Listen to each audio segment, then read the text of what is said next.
their seat, I'll get it I started. think I'm first on the docket, but Okay, but if you could just have a seat, even if you want to sit there, sure. because I got to go through some All other right. stuff. So I don't know if you want. Oh.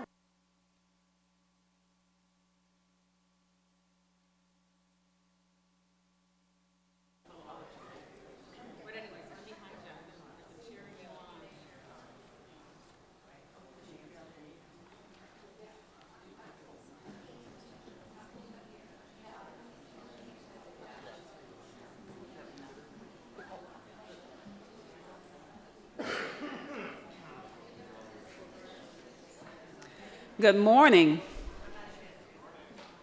Welcome to CMS. Okay, I'll give it a few seconds here.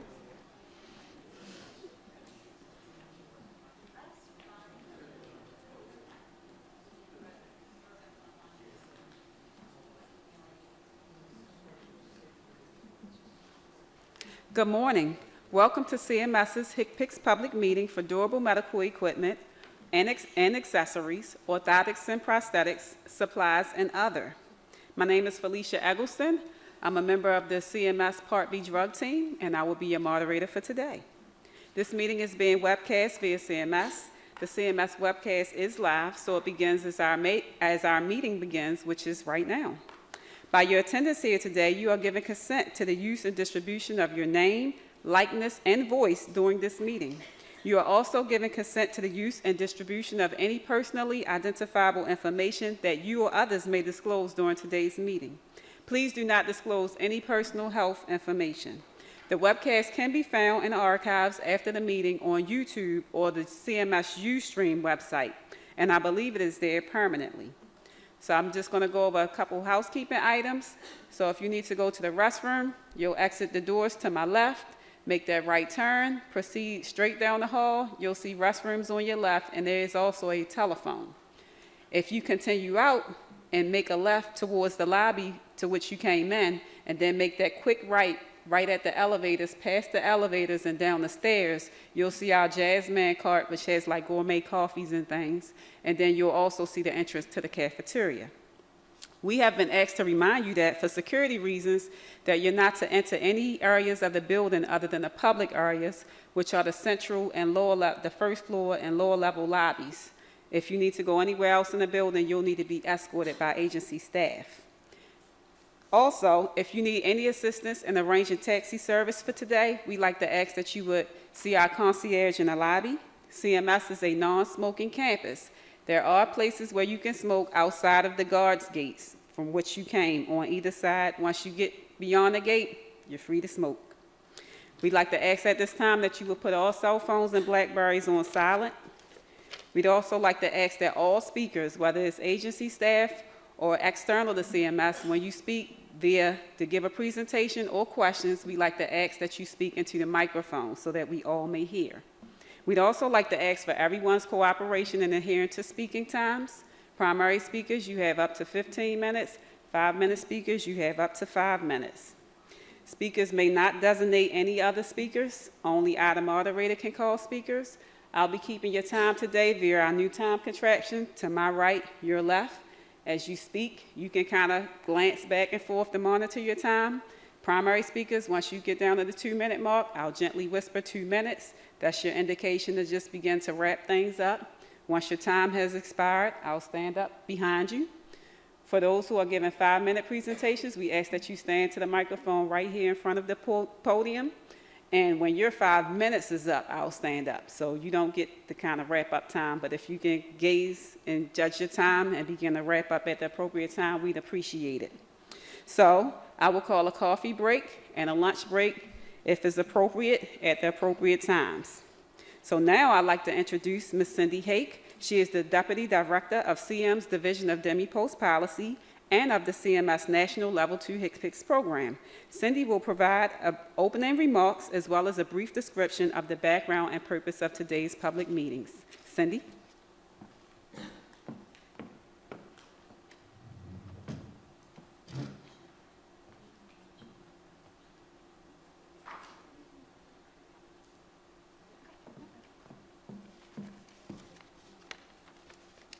Good morning, everybody. Thank you for coming. Welcome to CMS. This is our durable medical equipment, orthotics, prosthetic, and supplies public meeting, the second day of that topic, and our last public meeting for 2016. We have with us today members of CMS's HCPCS work group, representatives of manufacturers and suppliers of some of the items on today's agenda, government relations, regulatory and compliance specialist personnel from various provider organizations, industry consultants, and clinical specialists. And we're very glad that you're all here. We look forward to your participation and to hearing the input that you have based on your unique perspectives of what we've got on the agenda today. We know that you're all very busy. We know that travel is very expensive, so we want to thank you for taking the time for coming here to be with us today and for the input you'll be sharing with us. So this public meeting forum, as some of you, I look out in the audience, some of you have been with us since our very first public meeting in 2002. That was for durable medical equipment. This process rose out of the BIPA 2000 pertaining to new durable medical equipment and requiring CMS to have a forum for taking public input on coding and Medicare payment decisions for new durable medical equipment. And by 2005, we knew that the process was a good one. It mattered to us as much as it does to you. And so we expanded the public meeting process to include every category of code applications before us in the coding cycle. And that was part of a broader overall plan to have a more open and transparent government process. Before the public meeting, CMS's HCPCS work group convenes to review all the applications before us, and we formulate the preliminary decisions that you saw on our website and that are included in your agenda. The work group members include people who provide input based on their perspective of the national program operating needs of all government and non-government insurance sectors. That includes Medicare, Medicaid, the private insurance sector, Department of Veterans Affairs, and DoD. We publish our preliminary decisions along with our rationale in advance of the meeting, and then via this process, we invite applicants and others to provide testimony to either support or refute our preliminary decisions. And as such, this public meeting process is a reconsideration opportunity within the original coding cycle. So this is not a decision-making meeting. This is your opportunity today to provide input on our preliminary decisions.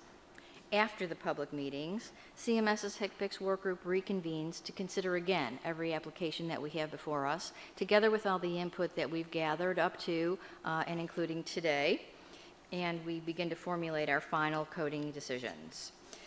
Sometimes our preliminary decisions are changed based on the input provided at these meetings, so we know this process is very valuable to us and hopefully to you as well.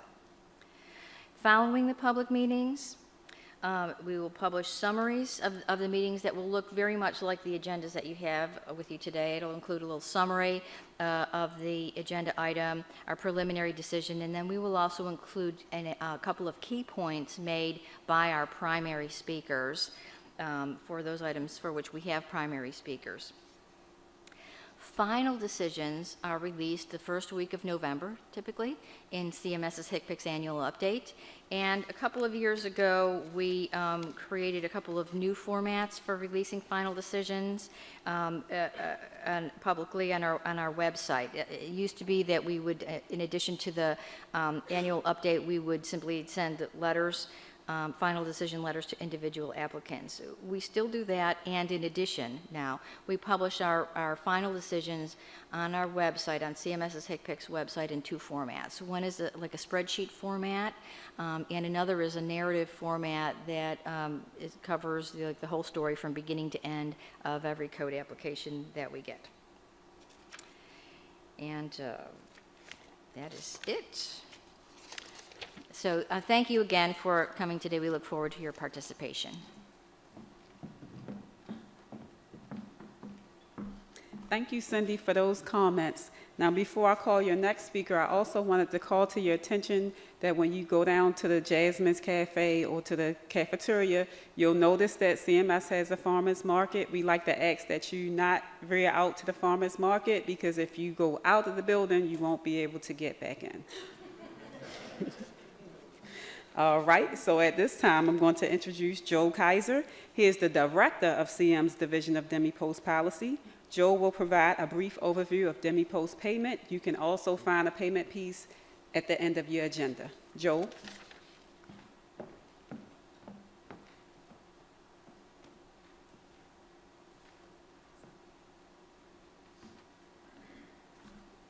Hello. In obtaining public consultation on preliminary payment determinations for new DME and prosthetics and orthotics, which generally means a new HCPCS code has been added, we have to take into account, what the statute mandates for payment for DME and for prosthetics and orthotics and other supplies. Typically, for most DME-Post items, there's very few that are still paid under the old reasonable charge system, but most DME-Post items have been converted to a fee schedule payment system. Way back when, back in the mid-'80s, up to 1989, we paid for DME, prosthetics, orthotics based on a reasonable charge payment method. This took supplier charges and used those charges each year to calculate Medicare payment amounts. The law was changed to mandate fee schedule amounts to replace those reasonable charges. And the fee schedule amounts were set based on average reasonable charges from that period, the period at which the law mandated that we switch to the fee schedule amounts. Now, the statute specifies that this is the exclusive payment rule for these items. Therefore, we have no discretion to deviate from the rule, which specifically is use average reasonable charges from that historic base period, updated by an annual update factor. So when a new code is added and we have to apply those exclusive payment rules, there are different things that can happen as far as a coding edit. You can have a code that's a single code for an item that's exploded out into codes for components of that item, or you can have a single code that's exploded into several codes for similar but different items that previously were coded under one code. In that situation, for continuity of the statutorily mandated payment amounts, we have rules on continuity of pricing that would have for the code that's exploded into the components to establish fees for the components, the sum of which would not exceed the fee for the previous code. For those items that are exploded into similar but different items, the rule is to apply the same amount that was paid previously to those new amounts so that we have the continuity of the mandated pricing. And a reverse situation, when a code is, for several items, is imploded into a single code, two scenarios. One where the components are imploded into one code, then we would just simply sum the historic payments for the components so that the payment for the new code equals the sum of the components. If it's similar but different items that are imploded into one code, then we do a weighted average of the fees for the different codes when we're imploding into one single code. Then, of course, you have the situation where it truly is a new item. This is something that is not an explosion or an implosion, but simply an addition of a new code, new technology. In those situations, we try to use fees for comparable items that are set based on the rules of the statute. We think that that's the best way to ensure that we're establishing fees for new items that are in line with the fees for the other items that are set based on a statutory mandate. So we take that into consideration. So all this has to be considered when we're talking about considering a payment determination for a HCPCS code, because even though we do have to establish a payment amount for that code, we also have to be in compliance with these rules of the statute. So just a little background on that. There's more information on DME-Post payment rules, how we pay for DME, how we pay for prosthetics, orthotics, in the handout that's accompanying the agenda. So you can get more information there. There's information on our website and other places as well. So for today, in addition to the coding determination and preliminary determinations on coding, there's preliminary determinations on payment that are also listed with each item on the agenda. And we are soliciting your comments on both the coding determination and the payment determination. Thank you. Thank you, Joe, for the overview on payment. At this time, I'd like to introduce other CMS HCPCS staff. We have with us Ms. Judy Wallace. Judy is the HCPCS Work Group Meeting Coordinator. Next, Mr. Nathan Hellman.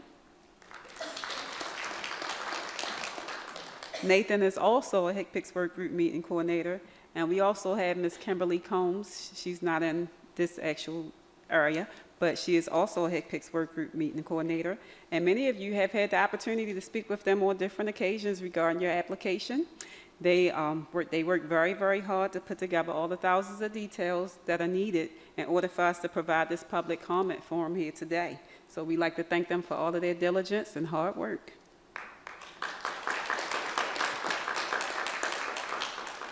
Next, we have Dr. Crystal Simpson. Dr. Crystal Simpson is our medical advisor to the HCPCS Work Group. Next, we'd like to thank our men behind the booth, Mr. Charles Hirsch and his team. They handle all of our visual audio needs that you're going to see in progress on today. So now I'll describe how the meeting will proceed. Everyone should have received the meeting agenda upon sign-in. If you have not, there are agendas available at the table. For each item on today's agenda, there is a written summary of the application as well as CMS's preliminary coding decision. The meeting will proceed one agenda item at a time until we have completed the agenda. We will hear a presentation from the registered primary speaker as well as any 5-minute speakers, if there are any. We would like to ask that every speaker state who you represent, state your relationship to the applicant and to the manufacturer, to declare in your oral presentation and in your written summary whether or not you have any financial involvement with the manufacturers or competitors of any items or services being discussed today. This includes any payment, salary, or benefit provided to the speaker by the manufacturer. We'd like you to state whether you agree or disagree with CMS's preliminary decision, and when summarizing your comments, if you would please state your rationale for agreement or disagreement. After we've heard from all registered speakers, we will invite discussion and questions specifically related to that item. Now, I'm going to call the first agenda item.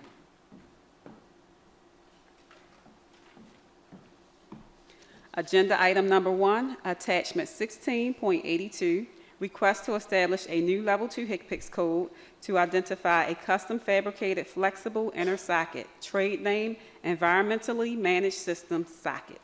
Primary speaker is Mr. Carl Caspers.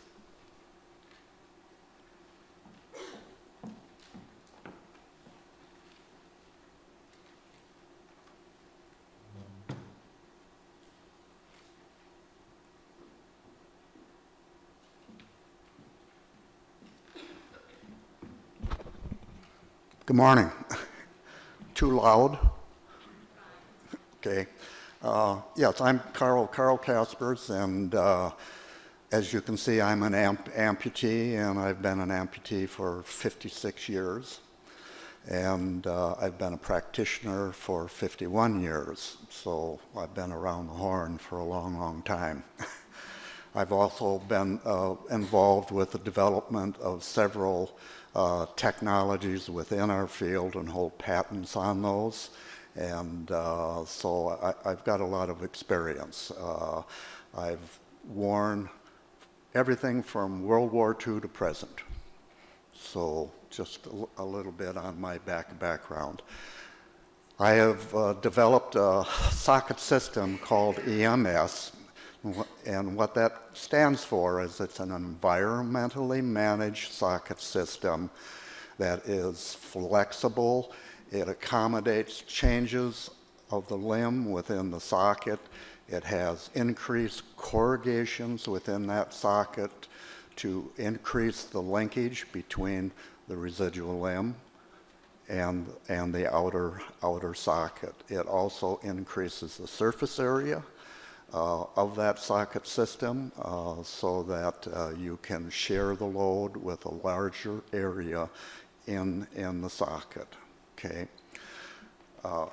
I'm going to just talk a little bit about the production that we go through in making the EMS socket system. This is fairly involved, and it's all done on CAD, and it's all done by machining. We get a model in, we make a copy of that model, we write up the program for what's going to happen with that model, and then we produce a 2-piece female mold and a one-piece male mold that goes together. This mold is injected with a elastomeric urethane material of a priority to our company, and that has to go into the mold. It has to sit in the mold for overnight, and then it's pulled out of the mold and it's put in an oven and it's heated or cooked for another 10 hours, and then that's taken out of the mold, and then it is examined, and then it is trimmed and is made ready to ship to whoever is going to be receiving it. We have a total time in production of about 40 hours.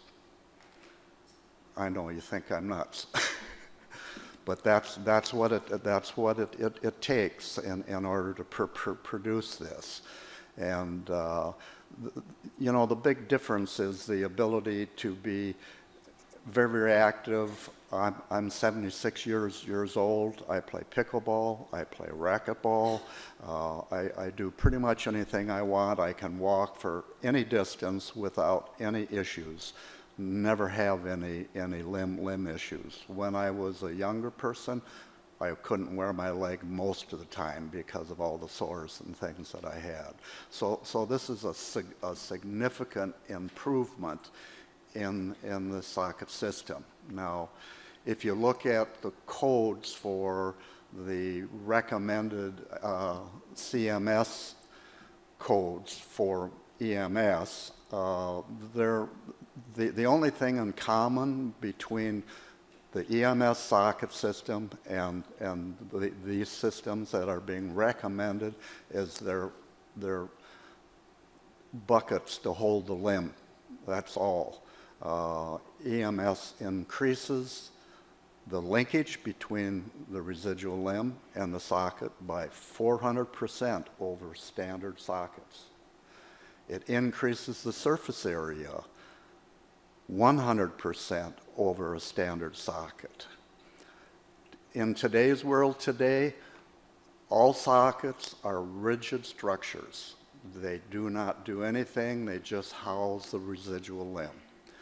They have no coefficient of friction factors built into the socket, which means one thing. You have to squeeze the limb reasonably firm or hard in order to sustain its position within that socket system.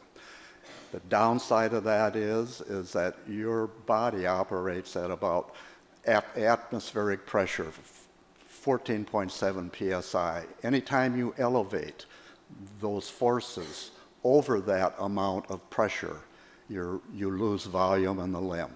And average amputee will lose somewhere between 10 and 12% of their volume on a daily basis. That means that they're no longer fitting in the socket, they're susceptible to having skin issues and damage, and as we all know, a lot of the people who are wearing artificial limbs are geriatric in age, have vascular disease or diabetes. Their tissue is really not very durable, and so this can be a real issue for them. So it's really very, very important that we provide an environment that takes care of them, improves their outcomes, allows them to live their lives in a good manner and a successful manner. The process in making the standard socket that EMS is recommending is very, very simple. You take a sheet of thermoplastic, you put it in a frame, you stick it in the oven, you heat that for about 20 minutes to 30 minutes, depending on how thick the piece is.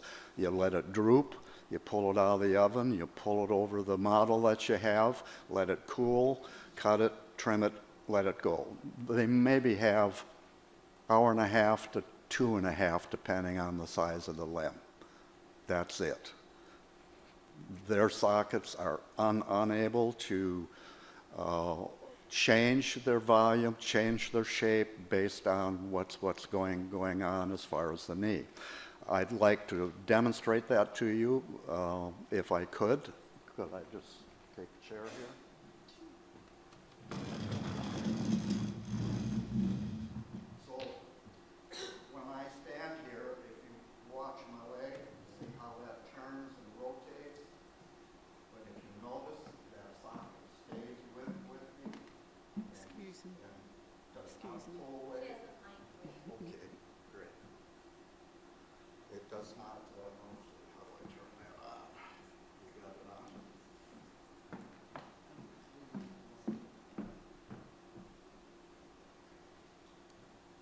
Now, there we got it. So the real issue is that if we have to use pressure on the limb in order to sustain it and keep it in the socket where it's supposed to be, that's going to be hard to do because of the change in volume that we have because of the pressure. So when you use coefficient of friction, there's an inverse relationship between the friction and the pressure that you have to apply. The more coefficient of friction, the less movement you have in your socket, then the less pressure you have to use.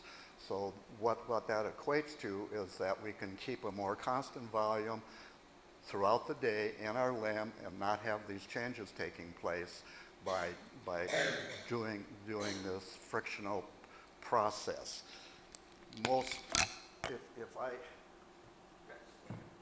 I'm going to just take this off, and you'll see in my socket system, I have no tension.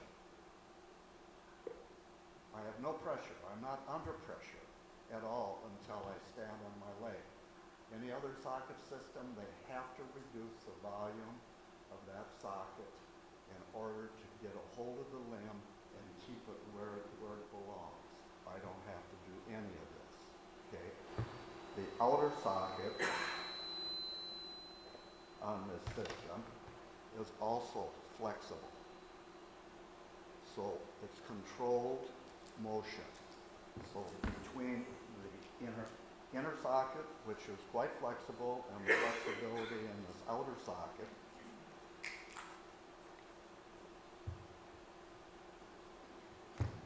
like so.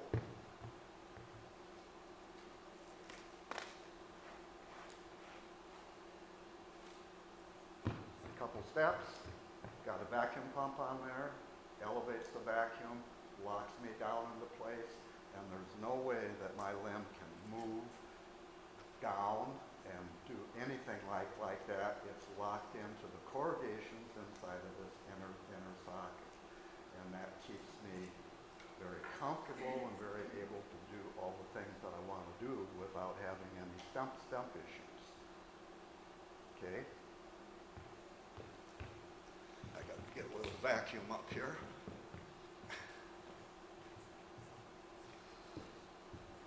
So what I'm asking for is an L code for EMS because this socket system is uniquely different from anything that's ever been produced to present time. And we need this in order to help the amputees that we're working with and to make their lives better. And that's what I do for a living. So, thank you.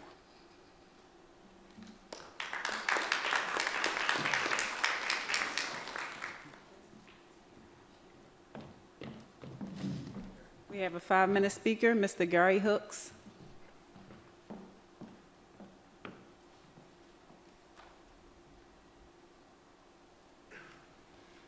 Good morning. I used to work with Carl at Tech, and then Allebach bought Tech in 2003. Like Carl, I've been an amputee for 47 years. So Carl and I have about 104 years of being an amputee between us. So I'm not sure many people can compete with that. But, you know, I was told, don't talk about how good this is, talk about the differences. It's pretty hard to separate the two, right? So 16 when I lost my leg. And one of the big differences with the EMS socket is the corrugations and the elastic properties of the urethane.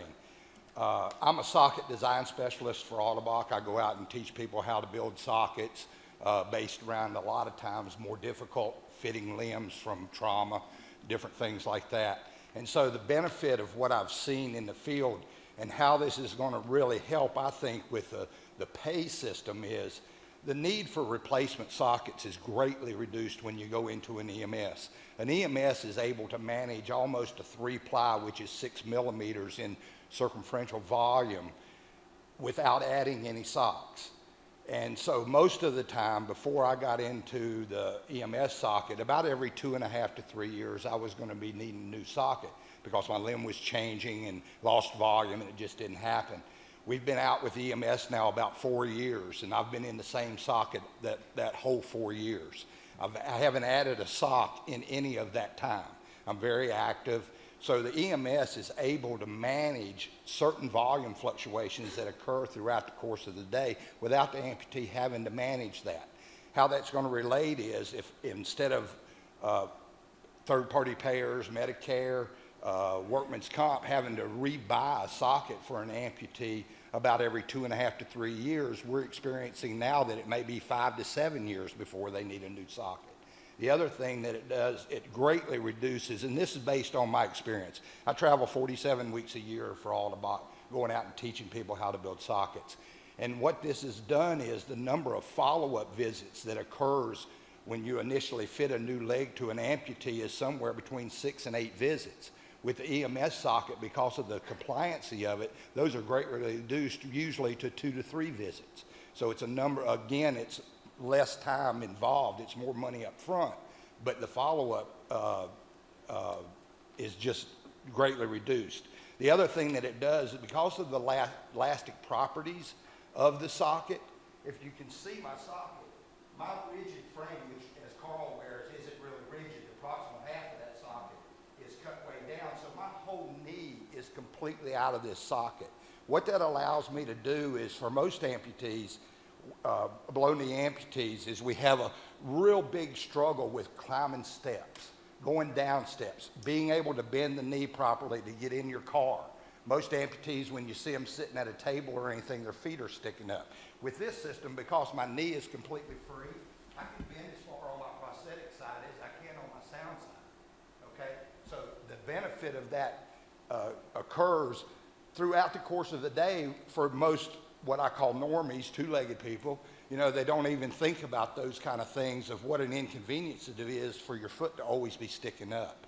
The other thing that does, because of the elasticity, the balance is so much better. We're able to run this socket supercondylarly, which gives me all kinds of range of motion medial-laterally, but because of the elastic properties of the urethane that Carl has created, it always brings me back to neutral. We've had numerous patients between the ages of 70 and 85 that we put this on that were not able to be independent because of comfort level, insecurity of balance, scared to death to fall, break a hip, do those kind of things. We put them into the EMS, their balance becomes much better. The comfort level of this is really far superior to anything else that is available in the market. So, and I, like I say, I teach socket design, and most of the flexible sockets that you see in the industry, what the code applies to is a piece of plastic that they pull over a mold and they put it into the socket, and it gives you adjustability, but it doesn't have the elastic properties, and it doesn't have the coefficient of friction that's in here. The biggest thing that I've found out from being in an EMS is you can build a great socket, but if you don't have a mechanism in that socket to keep the limb in the socket where it's supposed to be, what good is building that great socket if the limb's moving all around? Torsion adapters that we get. Every time before when I had a torsion adapter and I could turn like this, my limb turned in the socket until my fib head hit a place in the socket. It couldn't turn anymore, and then I got the rotation. Okay, in an EMS socket, because of the corrugations and I'm so locked in here, when I turn, the socket's mine. There is no movement whatsoever with that. So, I guess I'm about done. So, thanks a lot. I appreciate your time.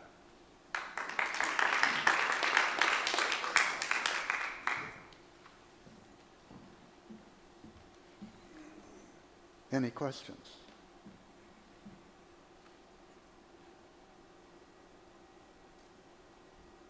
Testing. Carl, do you have to use that with a Harmony or an elevated vacuum pump? Do you have to? No, you don't have to. You can wear it without, but then you have the issues that you have when you're not under a vacuum system.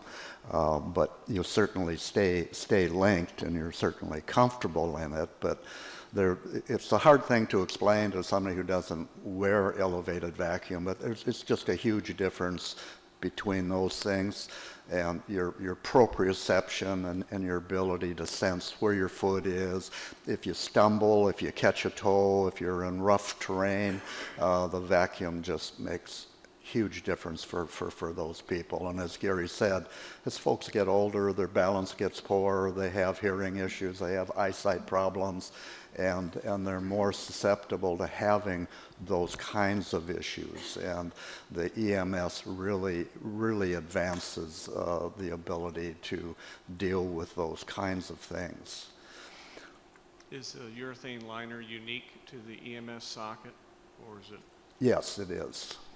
Yeah. the materials as well, or just I'm sorry, I didn't hear the you. materials as well, or Yes. the Yes. shape? And, Yeah. Okay. Yeah. It's uniquely different from any other product out there. In fact, there's not another socket system anywhere in the world that uses the advancement of increased corrugations or the coefficient of friction as part of that socket capability, and that's something we've just kind of overlooked. We just weren't aware of it, and now it's become much more apparent to us. I've worked with St. Cloud State University, Dr. Glenn Street, and we've been working on socket things for the last 18 years, and they did the initial studies on this when we started working on what were the advantages of increased corrugation as far as the amputee's usability, and it's a significant difference. The other thing, if I could, I think that's important to really understand is when you make a normal socket, you're kind of stuck with what you've got. When we make a socket, we look at a whole bunch of things, and if you have somebody who's been in a trauma, a motorcycle accident, the war, what have you, and they have tissue damage and they have all these other issues that you have to kind of deal with, EMS gives you the opportunity to vary the coefficient of friction, the surface area that you're working with. We can isolate areas and provide different surfaces to help those tissues that aren't as durable as others, and it's a really nice feature to have that, which you don't have in your other socket systems. So just to clarify, is the EMS socket a gel liner and your urethane flexible liner? You wear a liner with it, yes. Yes. And can you use anybody's liner, or Sure. Or is it part of your system? Sure you can. I mean, I kind of brought urethane to the industry for its characteristics, but sure. I mean, I probably wouldn't wear anything but urethane, but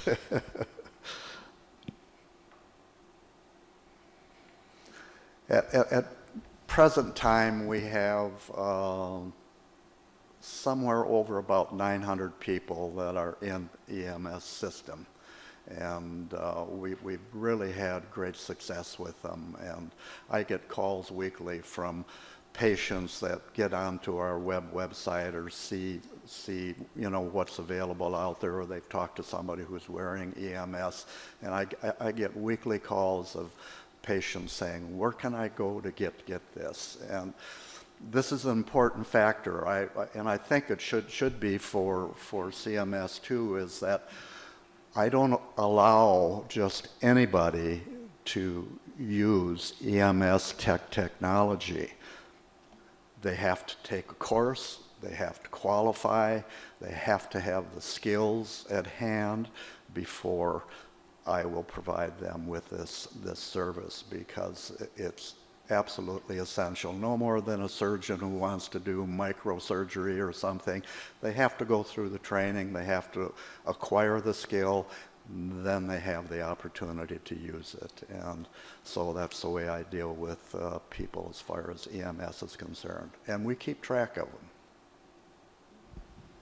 Could you please differentiate between your product and the existing HCPCS code?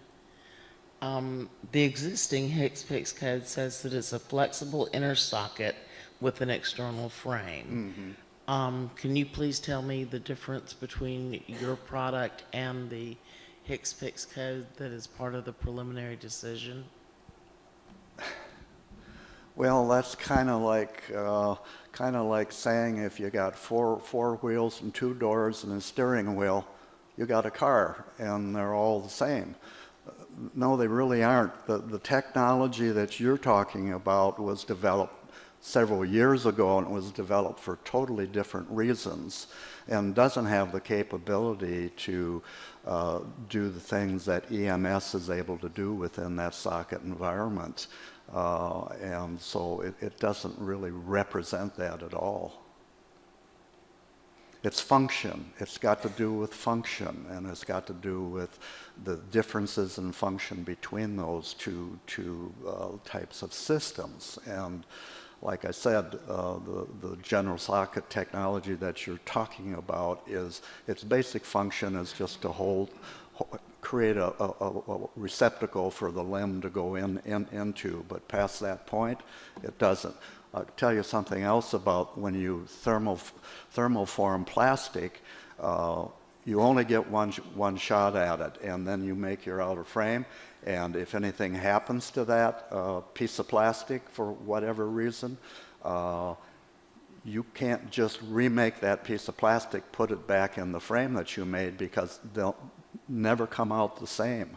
It's such a precarious way of making something that it does not consistently go back to the same thing. With EMS, it's always consistent within thousandths of an inch because of the technology that we use in making it. Well, what is the difference between the technology that you're referring to?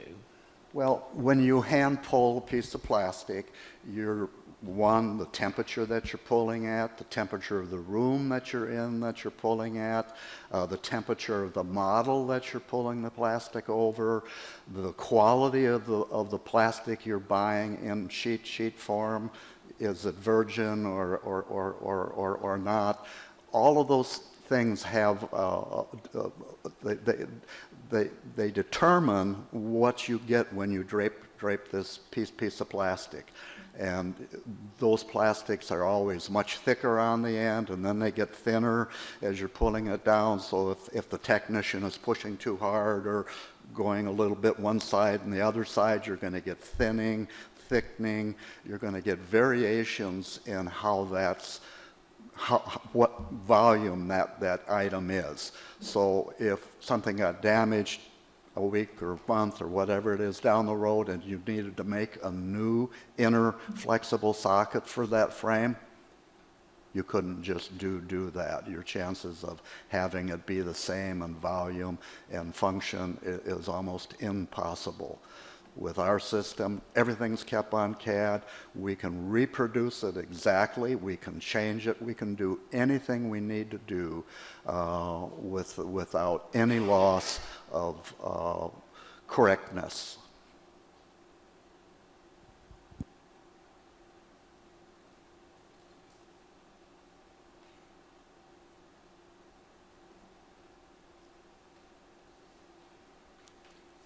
That everybody done? Okay, thank you very much.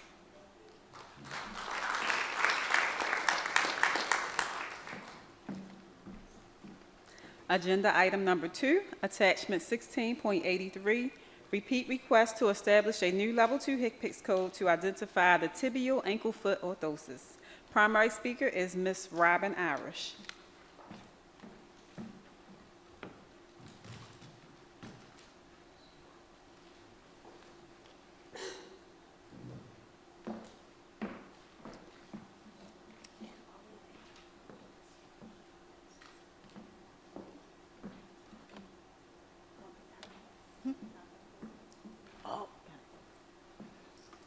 Good morning. Thank you for having me back. I am Robin Irish, and I am CEO and representative for PFS Med Inc., sole source manufacturer and distributor of tibial ankle foot orthoses. I appreciate the opportunity to be back here again today. Last time, it was a long day. There was security lockdown, and I think I was second to last at 5:30 p.m., so I really appreciate being second to first. I am here for a second opportunity to present our opposition to issued code L4398. Our slideshow presentation will review the characteristics of our TAFO, and we had made the change to cover the footplate with a full non-skid surface, and as you will see a little bit later, is effective in managing safety with functional mobility. The TFO characteristics differ from recumbent positioning devices and foot drop splints. Recumbent positioning devices and foot drop splints generally tend to be foam, hard plastic, and our TAFO is semi-rigid. It does restrict or eliminate motion in a diseased or injured part of the body. It provides support and counterforce. The exaggerated blown-out heel accommodates a 10-degree ankle plantar flexion contracture. It's customizable. Malleability enhances fit for trauma phases. Provides stabilization for medical reasons. And it is used for ambulatory as well as non-ambulatory patients. The fitting is a critical component of our TAFO. Standard positioning foot drop splints or recumbent positioning devices are vague regarding sizing. You can maybe have an extra large, medium, and it's not so much of an issue of whether it's too long when the patient is in bed most of the time, or if the ankle is flaccid. For ours,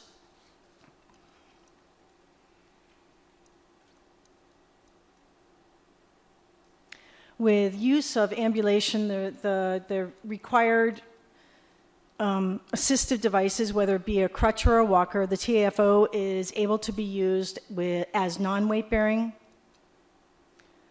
toe touch weight bearing, touchdown weight bearing,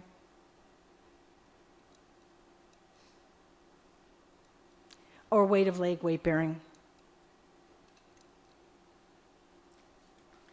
And what I did today that I thought I would do a little bit differently than I did last time was I brought a couple samples, because L4398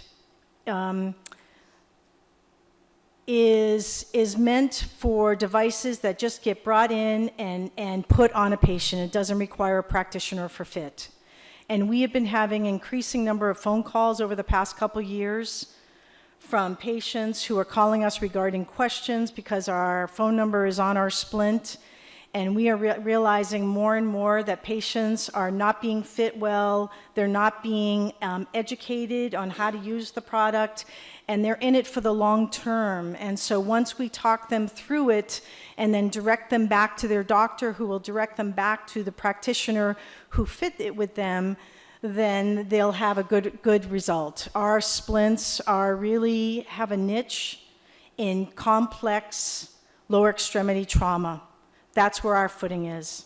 And it's exaggerated blown out heel, the riveted straps, the metal buckles to accommodate for dressing changes and or patient size, and the longer lever arm of the calf to position the ankle well really is, when used well, when assessed and educated, then it really helps to foster the best possible outcomes to minimize complications that have to do with infections, flaps not staying, I'll use the word adhered at the moment, and ankle contractures. And so I'm going to put this on and move downstairs.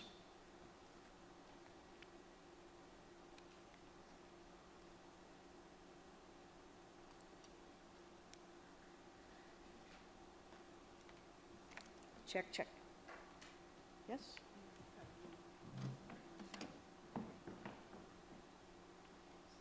Okay, check. Okay.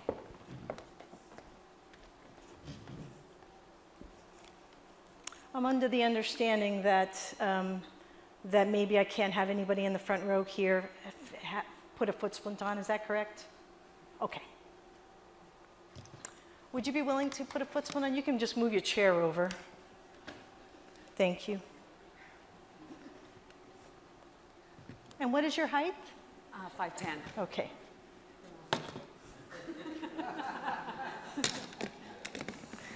So we have one of the things about product that are under the L4398, recumbent positioning devices, foot drop splints, again, tend to be vague. You can put a small one if we don't have the correct size, and so I'd be looking at mine and say, okay, you probably would be a large, and I don't have that available today. So we're gonna work with giving you a medium today. And if this was a foam or a plastic splint and this patient is primarily in bed, this isn't going to be an issue, because really those devices are used for a flaccid ankle, and they're really to maintain, just protect the position, protect the heel, just give general positioning. Whereas ours is really for a critical key fit and long-term usage. And also, when the people are recumbent in bed, then the staff will go ahead and put this on with no family members available maybe. And so the patient doesn't have this, which is exactly a situation that happened just last week when we got a phone call where somebody was put one of these after the OR and got home and didn't know how to take it off. And so, I'm going to first go ahead and just put this on.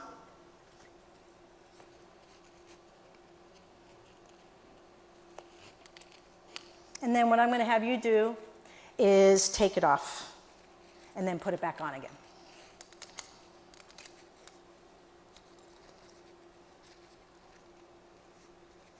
And you can close your eyes because you might be like coming in bed and not really, and it might be, okay. There you go. Take it off. So right here, I'm going to scoot your chair a little bit this way, okay? And go ahead and sit down. So right here, if we're not fit with a practitioner, I know a lot of people can't see this here. If we're not fit with a practitioner and we're not, let's move this way so we don't stretch your back. Thanks. Then the end user, I'm going to call this the end user because it's all about the end user. You know, it's all about the best possible outcomes, number one, for the patient, number two, for the whole medical system to reduce costs. And so if it's not put on well, and the patient has, you can relax your leg, I'll hold it, and the patient hasn't been, and the family hasn't been educated, then the foot may be not fit in there well, and that's partly why we have the exaggerated blown out heel. Not only to accommodate exaggerated calcaneus fractures, but also to accommodate a 10-degree plantar flexion contracture, or in a situation when the foot is not positioned well on the foot splint. Okay? And so first, before I'm going to take next, after I'm going to have you go ahead and take that off.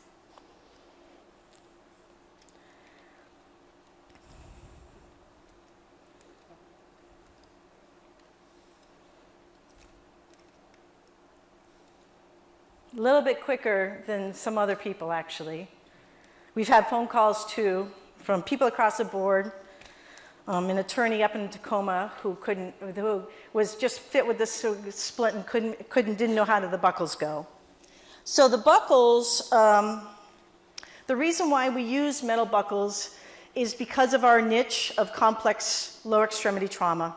And patients can be in this. I've had people that are in this for 2 years. So they can be in this for 3 months up to however many years when they're having repeat surgeries for reconstruction.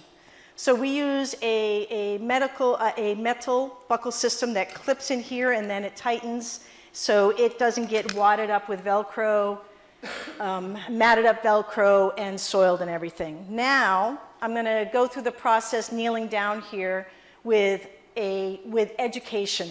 And so this foot splint is key for you to maintain a good position on your ankle so that with the trauma that's going on in your ankle, you're going to prevent a complication down the road with having your ankle get really tight, because you're probably going to have reconstruction and things. So the main thing with fitting is you're going to put your foot flat here, and we're going to push down, and it's okay, it won't cause you any pain, it actually will be nice and comfortable. And this pad strap goes across your ankle first. Sometimes people want to take the strap, but you want to have the pad against your skin. We're going to put the straight edge into the hook buckle, and you're going to pull it to tighten it. Snug it right up, okay? Strap can go right in this hook, in this little belt loop. Other one crosses, and you pull it to tighten. And if you have trouble once you get home and you don't have anybody, then we can modify these straps to make them longer for you and put some temporary Velcro on them until. This one, what we're going to do is, tell me if you feel a little bit different with having it conformed around your leg. Yeah.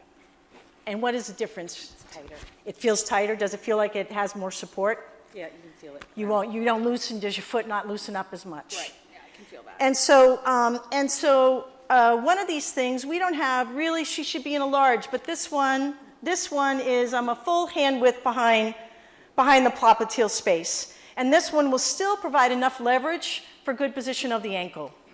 So I could get away with a medium, but I would probably go to do a large if I had a large here. But we have flexibility. A small would be, the length would be down here, and that is not enough coverage to provide good purchasing of the ankle to keep it in a good position. With these lock when they pull, okay? So to unlock them, you're going to pull the strap over it and then twist it like a key. So go ahead and see if you can do that. Twist it like a key to get out. Yep. And then down here.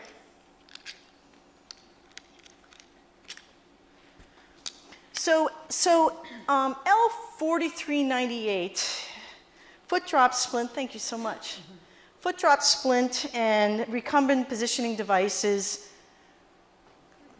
The TAFO, TFO serves a bigger purpose in really positioning and providing long-term support and allowing for the variations in dressing changes, patient sizes, reconstructions. It can manage for the whole term for the complex lower extremity trauma, and that's where our niche is. And L4398 is a critical concern for us, for the patient as the end user, to get be able to get its maximum benefit to prevent complications and really promote healing in the long run. And I think, let me see if I have here. Whoops, back. So our TFO is designed to serve a versatile purpose for trauma and orthopedic trauma. The characteristics of malleability, long calf length, riveted straps, metal slide buckles, expanded heel pocket to accommodate either calcaneus fractures, heavy legs, or 10-degree plantar flexion contractures meet the need for support, stabilization, protection, and adjustments in trauma phases for the short or long duration of healing. And then when our TFO is utilized fully, complications commonly associated with complex lower limb trauma, for example, infections, contractures, wound healing, are minimized. And we contest that the present issued code L4398 is not adequate. Thank you. Okay. We have a 5-minute speaker, Ms. Andreas Kannenberg, or Mr. Andreas Kannenberg.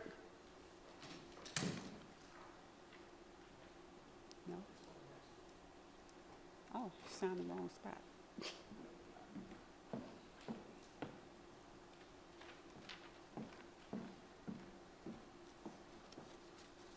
Agenda, oh, I'm sorry. Are there any questions for this item? I do have a question from one of my constituents. They're unable to call in. Is there not proper donning and doffing information given to the patient before they leave the facility? Practitioner, yes. But it's when the practitioner is in there. The 4398 has been a little bit of a complicated out there with practitioners saying the 4398 is not for us to fit. And so we've been having, that's been part of our issue and part of why I'm back here. Because that's our concern. And being an occupational therapist by trade, I'm all about independence for patients when they get home. And we make sure that we have, for every facility, to have donning and doffing instructions for the patient to be provided. Now, you say that L4398 is not adequately describes your product. Is there a code that does? We don't fit neatly into a code. The last time that I was here, I understood, we had a discussion because we have an EF series as well, which means external fixator, and there was a discussion regarding the L2114 and studies. Studies were an issue at that point, and because of what's out there for the 2114, because we really, our splint fits more neatly into fracture orthoses for the wide range of trauma that it deals with.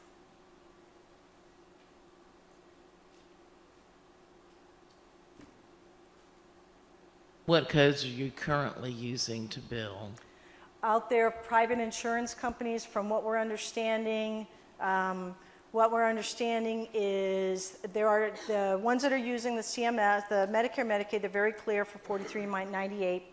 Private insurance companies have been used for the 4396, 2114, 1930.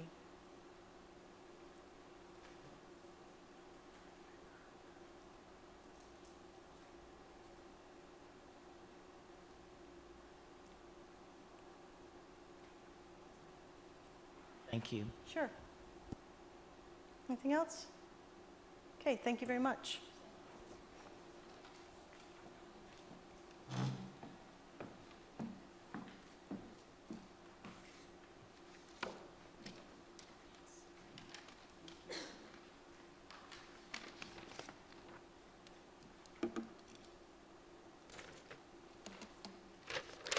Agenda item number 3, attachment 16.85, request to establish a new add-on code to identify the inertial motion unit. Primary speaker is Mr. Cal Kanechi.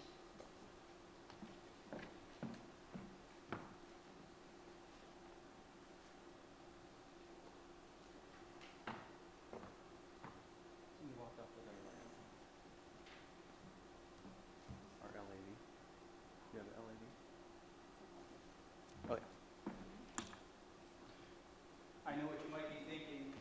You're thinking, does he not know that his pants are too short? But actually, I do. This is going to be part of my demonstration, so this is my affected limb on the right side. So this presentation, Felicia, is actually for Kurt. My presentation is on the IMU, so this is actually the wrong order of the presentation. So I'm not sure if he can pull up mine.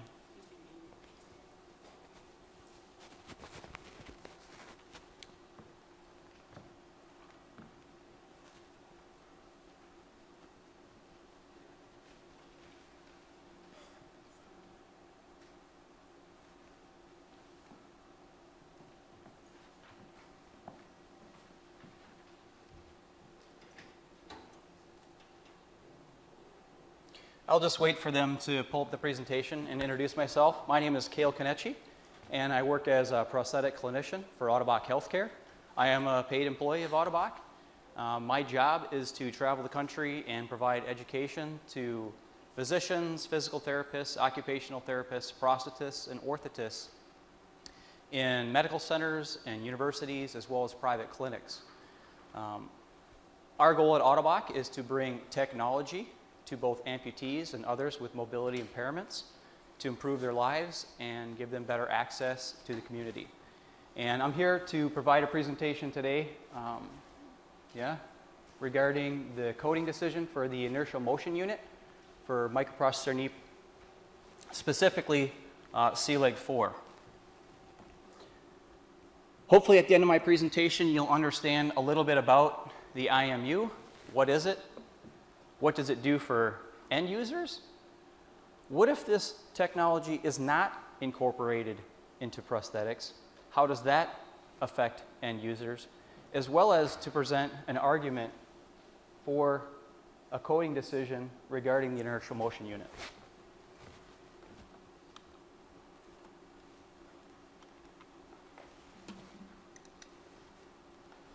Our current situation is that Autobach has requested to establish a new add-on level 2 code. The IMU actually feeds motion and relational data to the main processor of the C-Leg 4, which enables control for two functions. One is intuitive stance, and two is for backward walking. These are two very new functions that are new to the industry and are currently not represented by the existing code L5856. Our suggested language is that additional to endoskeletal knee systems, inertial motion unit, control for intuitive stance, and walking backwards. The preliminary coding decision was that the existing codes together adequately describe all the components of C-Leg devices. If you're not clear on the definitions of each of the individual codes, L5828 just describes hydraulic stance and swing. This is a code that's germane to billing mechanical knee systems that are hydraulic that provide control, fixed resistance for mechanical systems as a base code. L5845, if I was a right side amputee, what does that code signify? It signifies that there's a high resistance deflection. If I'm a right side user and I go into loading response and load the prosthesis, there's a sudden flexion moment that occurs. This is a hydraulic resistance that builds up within the knee that prevents collapse of the knee. L5848 then controls the extension moment to the knee if the knee flexes in loading response. So again, if I'm a right side user, my knee flexes in loading. As my center mass comes in front of the knee, there's a dampening to the extension moment that occurs within the knee. L5848 is allowing for hydraulic control of that stance extension. 5920, 5930, and 5950 really are add-on codes that apply or that are added on to the base code. So 5920 is for an alignable system, 5930 is for a high activity frame, and then 5950 is for an ultralight material, anything that's titanium or carbon that's incorporated into the prosthesis. At issue for us is L5856. At the time that this code was written, there was no technology available like the IMU. Again, this technology is new to the industry, and it is technology that is currently not available in any system that currently bills L5856. So we do respectfully disagree with the preliminary decision. We believe that the continued development of microprocessor knee joints has provided amputees the benefit of additional function, reduction in falls, and improvements in stability compared to mechanical knee joints. We also believe that these may cease to exist depending on the decisions that are made here today. These are hardware additions, not software enhancements. And I hope to be able to demonstrate that today. So this is actually the microprocessor that is in past generations of C-Leg, as well as the existing C-Leg 4 that's pictured on the top. On the bottom, we actually have a hardware addition of the inertial motion unit. To get a better picture, what does that look like? You actually have a separate microprocessor all the way to the left there that provides pre-processed information to the main electronics of the knee. There's a 3D gyroscope, and what a gyroscope does is it recognizes forward tilt of a knee. So if this is my prosthetic knee, it recognizes forward tilt, forward, backward, okay? What an accelerometer does is it recognizes the up and down movement of the knee. Now these sensors, we call them 3D because they work in more than one dimension. When we use them together and take the information from both the gyroscope and the accelerometer, send the information into the separate microprocessor, we can know the speed of angular tilt of a knee, forward or backward, whether or not it's accelerating forward or accelerating backward, and we know whether or not the knee is moving up, down, forward, or backward in space.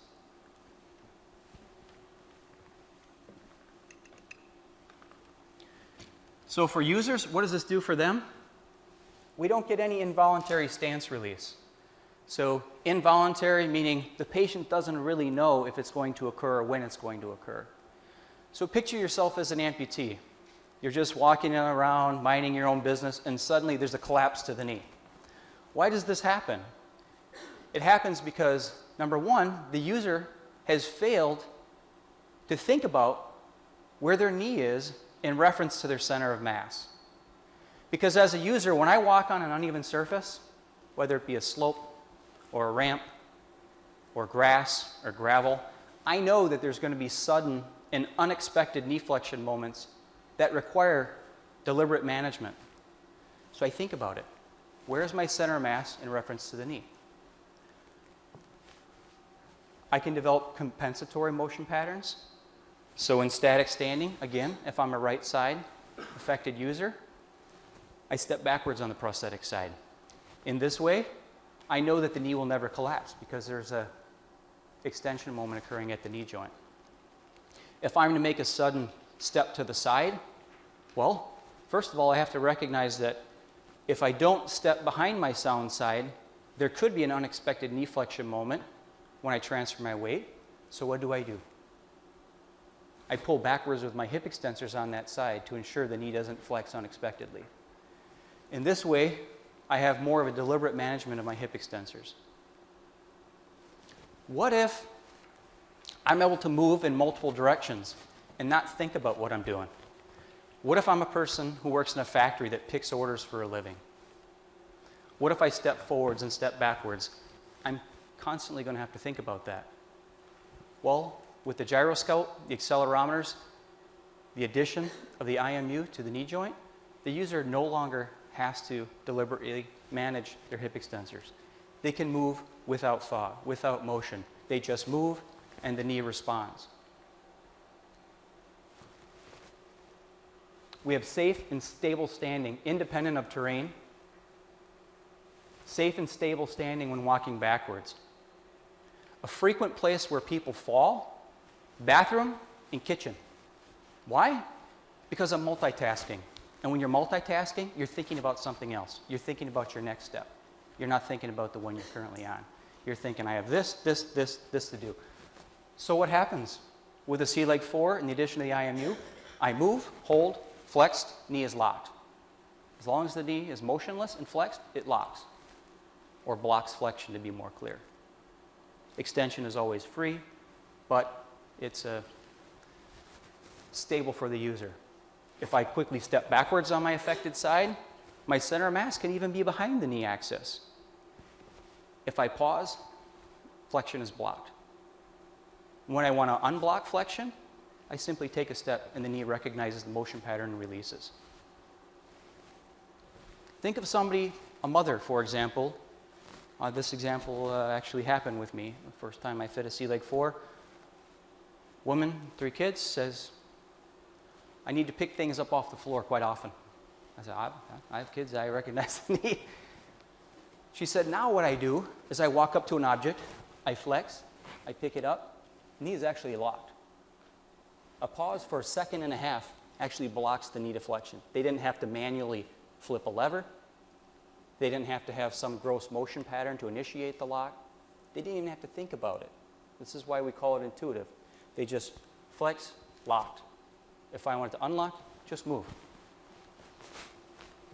For users that turn sharp corners, anybody turn corners when they walk? Walking in confined areas, the knee will recognize this. We actually have a 3D motion sensor. So not only looking in the sagittal plane, but also in the coronal plane. So the technology becomes much more intelligent. For users, again, no cognitive effort. This is a big thing. Because as we go towards powered systems in the future, either for ankles or lower than the knee, users are now having to manage two different joints, and they're thinking about this with every step. When we become more intuitive in our control, they no longer have to think about what's occurring at the knee. The stability is always going to be there for them. For users that stand on slopes, say I'm a user and I'm going to stand on a hill, my toes are down, my heel is raised, same thing. I'm standing here, knee is actually locked. When I want it to unlock, I just move and it unlocks. If you're an amputee, you know that when you stand for a long period of time on either your prosthetic side or your sound side, something is going to start to hurt. Because on the amputated side, we're actually bearing weight through a part of the body that is not meant to bear weight. It's basically a fluid bag of water with a bone in it that we're providing hydrostatic pressure to lift that user. And when you do that, those tissues can become sore. If you consider the sound side, I stand for an extended period of time, the foot starts to get a little bit numb. It starts to get a little tingly. So you'll often see amputees do this.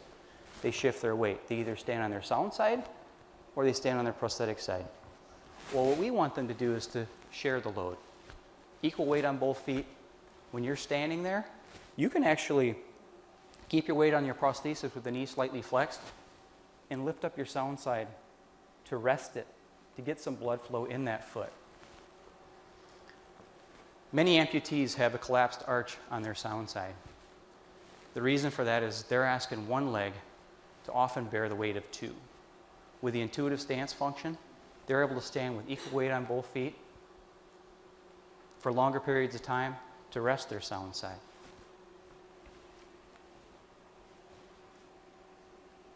So I would say consider the benefits for the user. I do work for Autobach, but I'll tell you my passion is bringing technology to the people who need it most to enhance their mobility. And the IMU does that.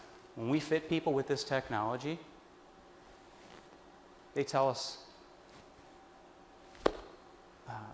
after 2-3 days, they'll come back and tell us all the advantages that they found in their home environment. Standing on ladders, knee is locked. No unexpected buckling. Standing on hills. Social situations, quickly stepping backwards, followed by hip flexion moments. You don't have to worry about the knee collapsing. All these things go a long way for users in providing one more piece of activity that they lost following an amputation. And as we move forward, if we can continue to provide this technology to users, we'll see them become more active. So I thank you for your attention and the opportunity to do this today. I'm going to be followed by our medical director, Dr. Andreas Kannenberg. So, Andreas?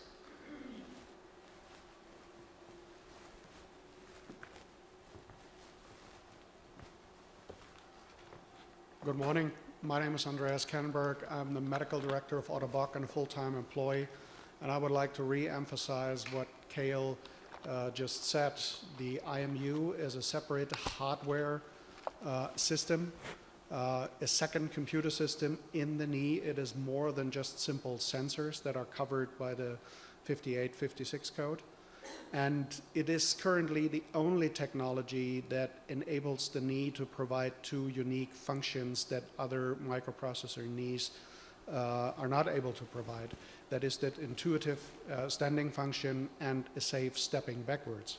Stepping backwards is a known challenge for amputees, and we have to train amputees to use compensatory movements to prevent the knee from collapsing when they step backwards.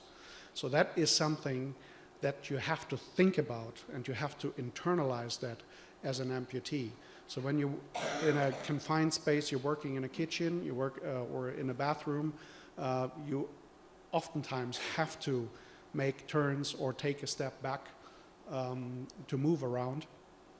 And if you have to think about how to do that properly to not be at risk for falling, for hitting the deck, I think that is a great limitation to the use of a prosthesis in daily life. And this is something that the microprocessor knee, the CLEC 4, with the addition of the inertial motion unit, takes away from the amputee. The other great function is that intuitive standing function, intuitive stance function.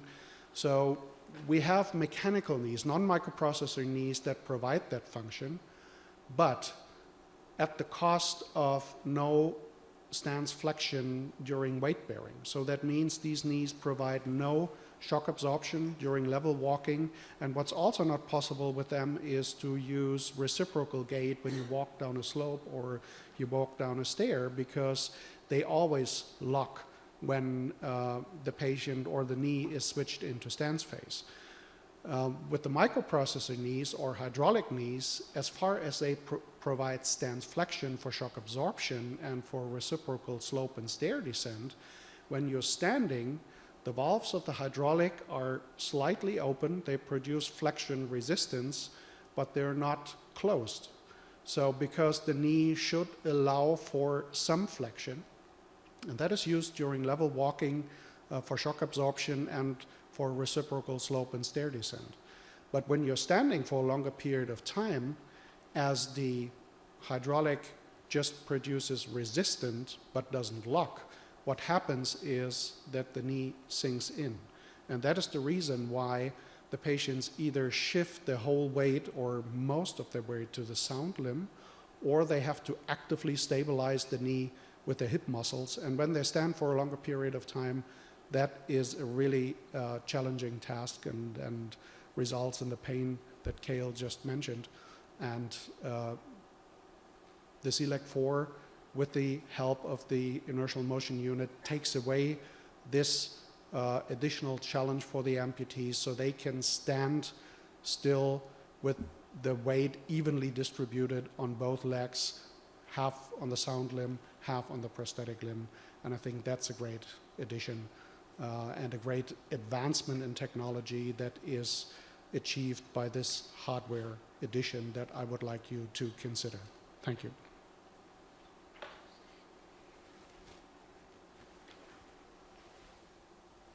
Does anybody have any questions for either myself or Andreas?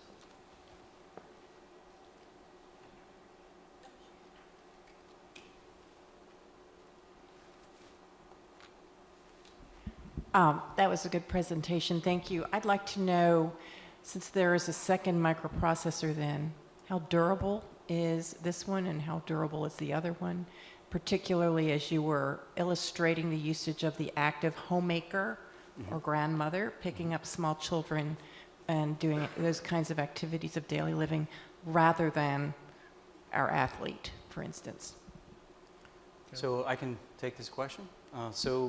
Since we launched the original CLEG, the microprocessor, the first one that you saw on the screen, the larger one, likely close to 65,000 of those knees that have been sold. Okay, and since we launched that product in 1997, our error rate when we launched CLEG 4 has been no different since the launch of the original CLEG technology. We are currently on our 4th generation of the CLEG at this time. So this is a new technology to CLEG 4. So we are using a main electronics unit, ME unit we call it, from previous generations, as you saw. It's very similar. And so the second microprocessor is actually the addition. So again, our error rate is not different. As far as specific numbers go, we're selling on the order of 3,500 to 4,500 knees a year. So with this technology in Sea-Leg 4 has now been on the market, I believe, for well over a year now.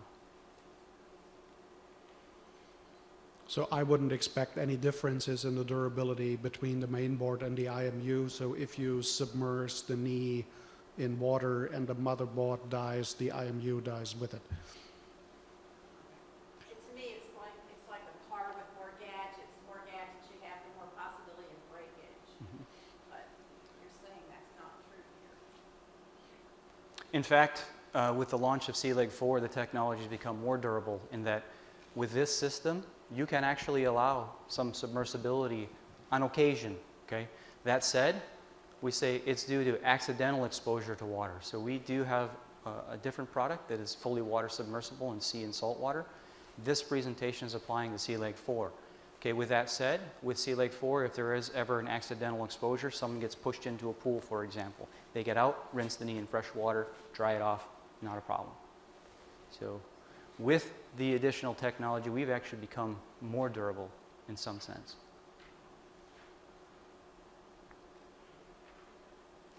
Can you contrast the original Sea-Leg locking feature versus the IMU now?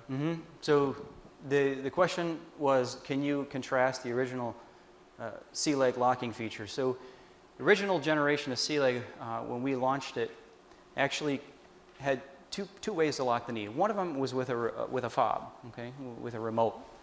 So the user actually changed to an additional mode, and the knee basically blocked flexion at some angle. So the clinician was able to determine a resistance to bending and the blocking angle.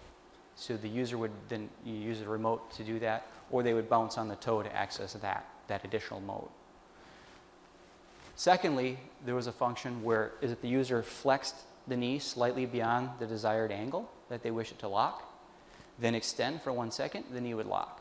So again, this is more deliberate management of the knee for the user. If they do want it to lock, they need to go to the position that they want it to lock at, or slightly beyond that position, slightly extend, hold for 1 second, and it would lock. Now, what we have is user can step backwards, step forwards, pause, locked. Step here, pause, locked. Step here, pause, locked. I'm not thinking about it, I just do it. And the knee is able to recognize that motion pattern. And I just want to add, it's not just that the user had to deliberately activate the static stance function, they also had to deliberately deactivate the function, because otherwise they would be walking around with a stiff leg.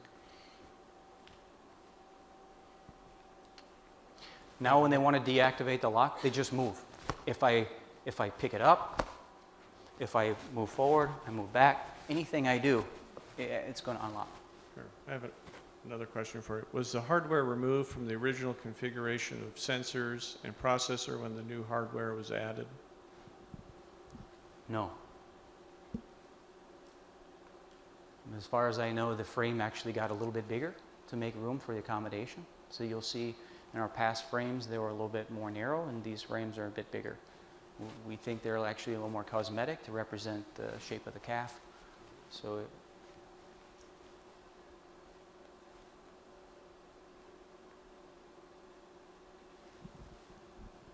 So can you talk about kneeling with this new device, the IMU, please? Sure. In most prosthetic knee systems, when you kneel down, you have resistance basically until the piston bottoms out in the cylinder.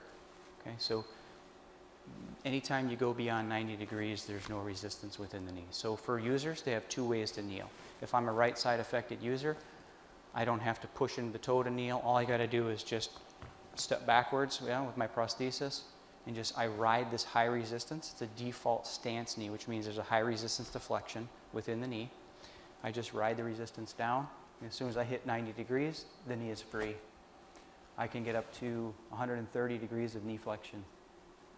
So typically we say someone needs about 120 in order to be able to kneel comfortably, or maybe bathing somebody or picking something up or working on your knees, laying floor or roofing, these types of things. So we have 130 degrees of knee flexion, which has actually increased over previous generations of knees by 5 degrees. So. And when you want to stand, extension always remains free, so when you stand up, you're not fighting resistance. You just stand up.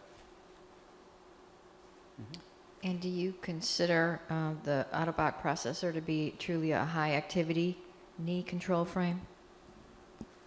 I think due to the robust nature of the weight limit on it, 300 pounds, our users are actually getting, it seems like many of the users we see are getting heavier, so we're having to develop components and knee frame systems that are actually able to be more robust for those high activity users.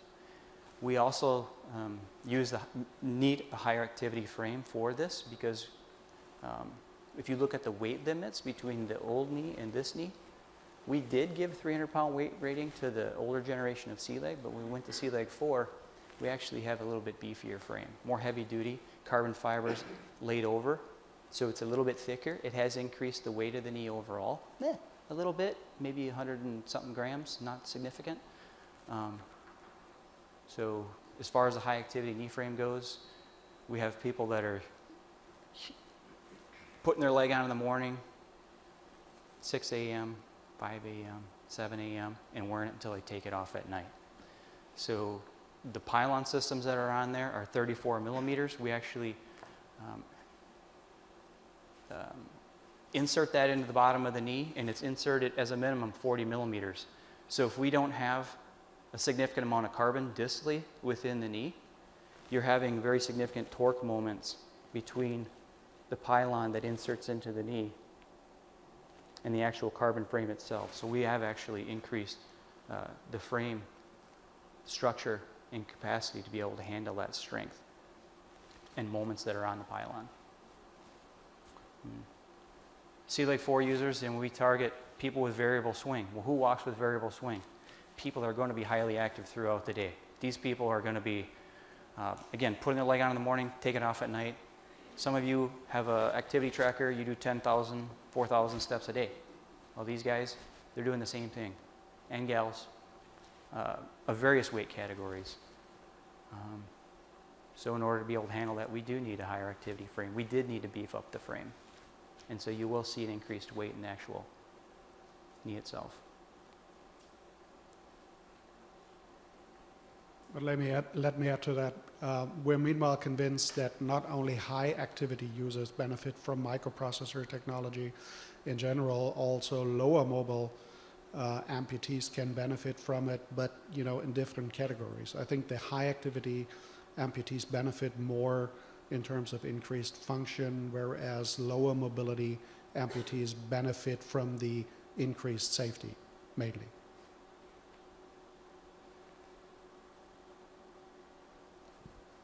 I think you answered this already, but I believe you said you're using 34 millimeter pylons, so the original 30s would have to be replaced. So we actually are using all 34 mil pylons on our knees. In fact, with the older generation of C-Leg, there was actual sensors within the pylon itself. When we've gone to the C-Leg 4 with the IMU technology, we don't have any type of technology within the pylon itself. So you can use a standard 34 mil pylon with this product. In fact, when customers order it, they can choose, do they want a torsion or non-torsion pylon? And then both are sent with a 34 mil pylon.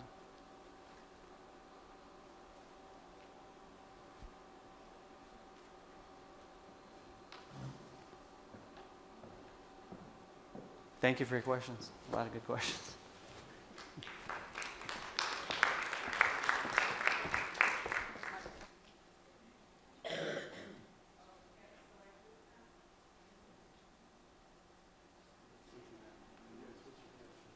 Thank you. At this time, we're going to take a break. Please come back at 11 a.m. Thank you.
Yo te traigo esta bomba puertorriqueña. Yo te la traigo de Cupey, de Vega Baja y de Santurce, de todas partes de Puerto Rico. Esta bomba yo la dedico a toda mi gente de Puerto Rico, a la familia Fontanet, allá en Cupey Alto y Lo Mejía en Vega Baja. ¡Que gocen! Bomba, bomba, para siempre. Bomba, bomba está presente, aquí lo canta mi gente. Bomba, bomba, para siempre.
If everyone in the hall could begin to come in and settle down, please.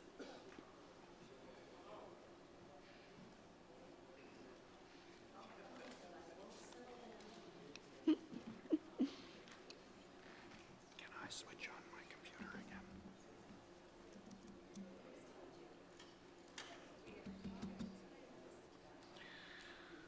Oh boy, what you doing? Come back, please. There's a plug there. Yeah. No, an actual socket plug. Well, it has gone to sleep. That, Oh, okay. that was the. I didn't know if maybe it was a battery issue. I have enough battery. Thank you. Okay. So, agenda item number 3, attachment 16.86, request to establish a new level 2 HCPCS code to identify Agilium Freestep osteoarthritis device solution. Primary speaker is Dr. Andreas Kannenberg.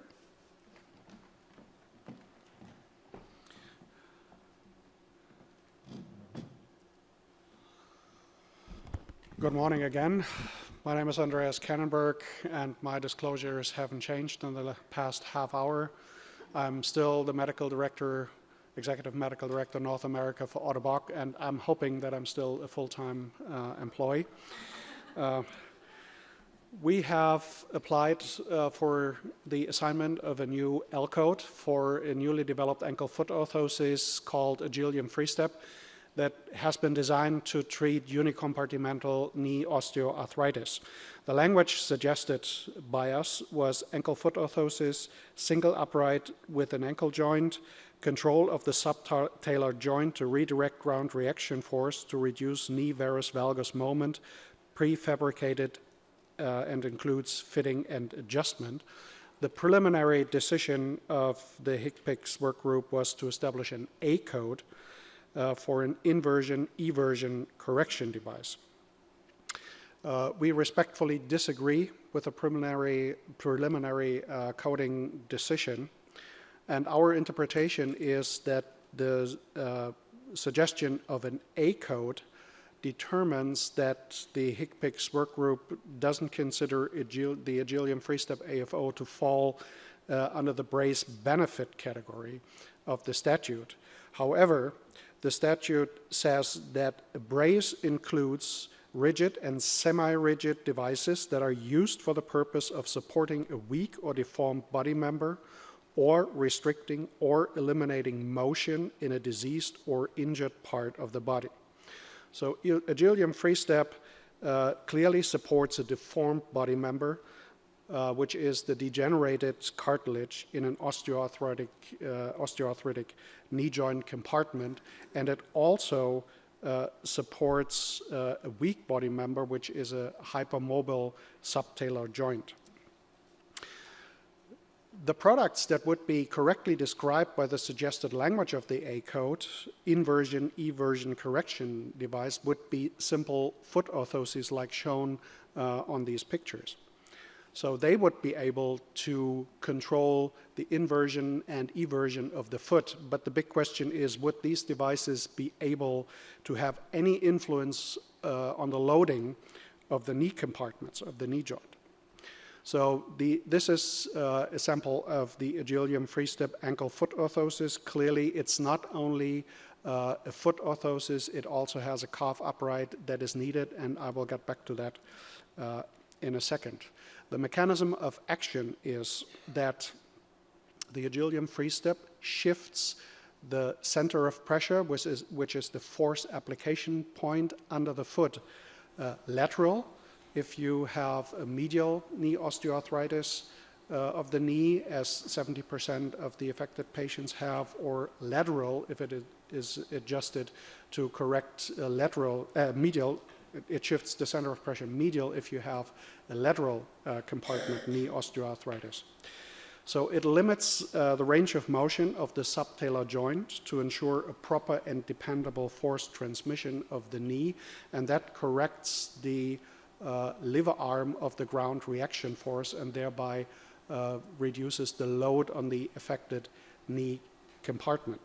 It also uses the calf upright as a counterbearing and additional force application lever.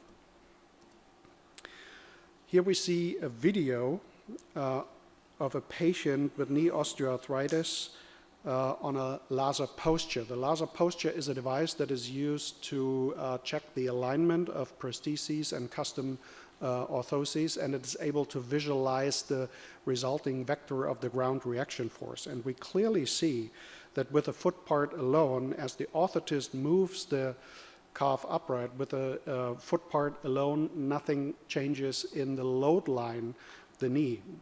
When he moves the calf upright up and down, that is what really shifts the ground reaction force and results in the offloading, unloading of the affected knee compartment.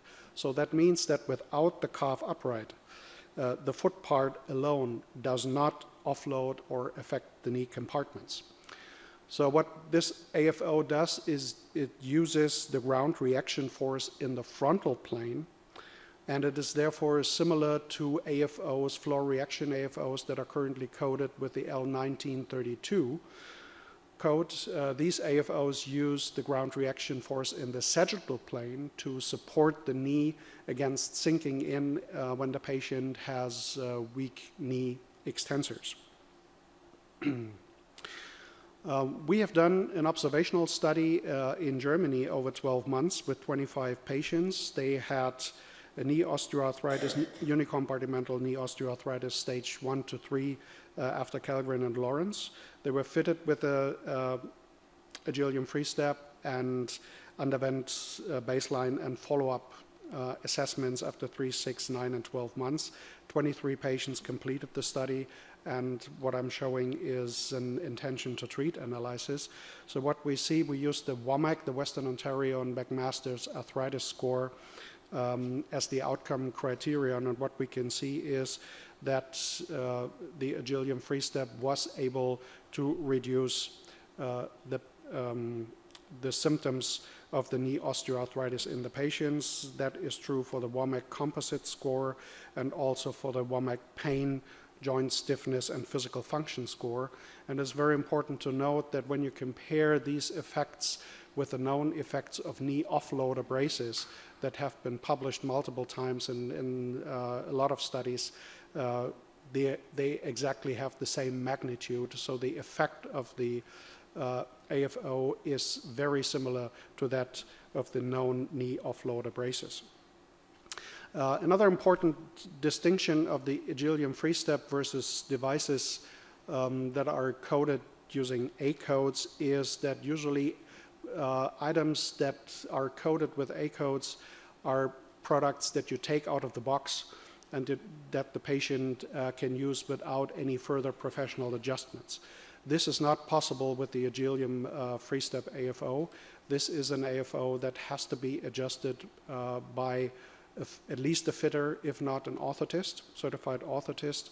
The orthotist has to select the orthotic size, cut the foot sole to the size of the patient, adjust the position of the calf upright, adjust the orthotic ankle joint to prevent friction with the malleolus, provide custom padding, and also adjust the Velcro strap. We therefore believe that it is justified to establish an L code for an ankle-foot orthosis rather than an A code, and to demonstrate the needs for professional fitting. I want to show you a fitting video that illustrates what the orthotist has to do. So first, the orthotist has to determine the size. So the best way of doing that is to measure the distance between the floor and the malleolus, but you can also use the shoe size for it. So then the foot sole has to be adjusted to the patient's foot size. So first you determine the foot size and then you cut the foot sole.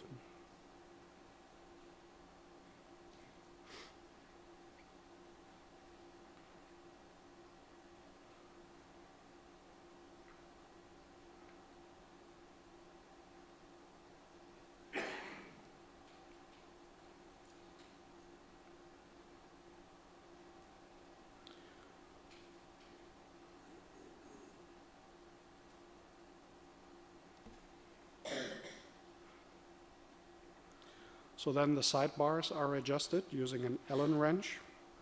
That is something that I would never leave to the patient. So that has to be done by trained staff, ideally a certified orthotist or a fitter in an orthopedic clinic. And then also very important, the physiological heel strike has to be checked, because what happens if the calf upright is not adjusted properly is that the AFO produces an excessive supination that has to be corrected. So if the adjustment produces too much supination, the calf upright has to be readjusted by the orthotist, and the gait has to be checked again that the heel strike is really physiological.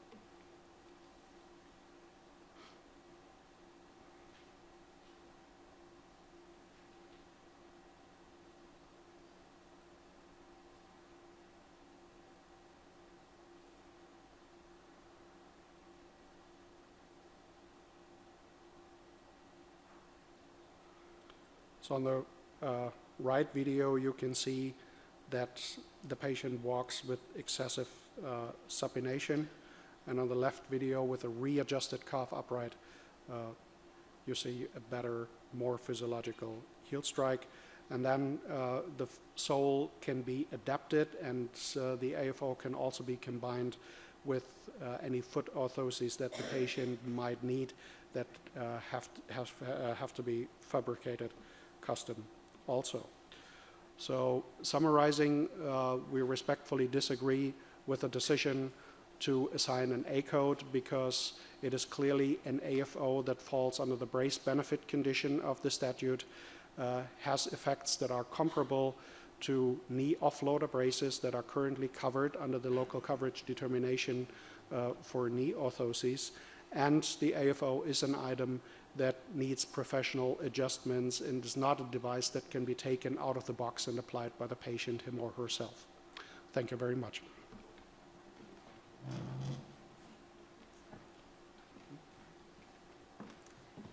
All right, we will now hear from Kurt Kowalczyk. Good morning. My name is Kurt Kowalczyk. I'm a certified orthotist with Otto Bach. I am in the full employ and a salaried employee of Otto Bach. And I, too, would like to disagree with the A code that was applied here for two reasons. There's a therapeutic distinction between the types of devices that the A code would apply, inversion, eversion correction, as well as a mechanical difference. When we're looking at the types of systems that provide inversion, eversion correction, and that is the sole thing they do, what we're trying to do with those is we're just trying to stabilize the subtalar joint from a purely pathologic nature. When we look at what we're doing in this system, the Agilium free step, when we're addressing the subtalar joint, it is a byproduct of the varus or valgus moment that we're applying to the knee. So if we are not applying any varus valgus moment to the knee to correct or open the compartment to relieve pain due to the unicompartmental osteoarthritis, there is no effect on the subtalar joint. So we are not correcting it. All we are doing is stabilizing it so that the varus or valgus force can take hold, take hold at the knee.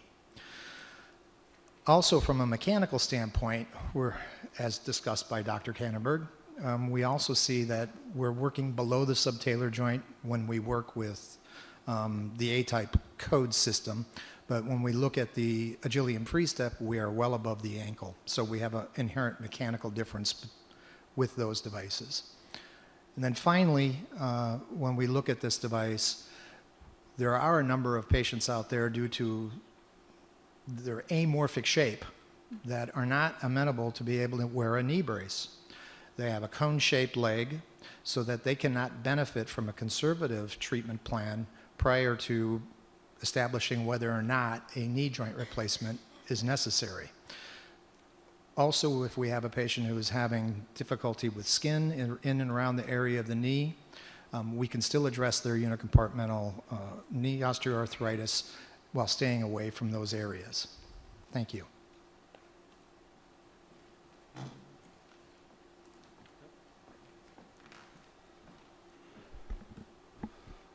So we're happy to answer any questions. Hi, I have one or two questions. Thank you for the presentation. Remind me, I think I did review some of the literature, but have you done some head-to-head studies with the inversion, eversion insert that doesn't have the calf upright piece, or upright calf piece, excuse me? No, we haven't done any comparative studies to these simple inversion, eversion correction devices. And how about with the unloader knee brace? There is a randomized controlled trial that is currently running in Germany that plans to include 200 patients, 100 in each arm. Thank you.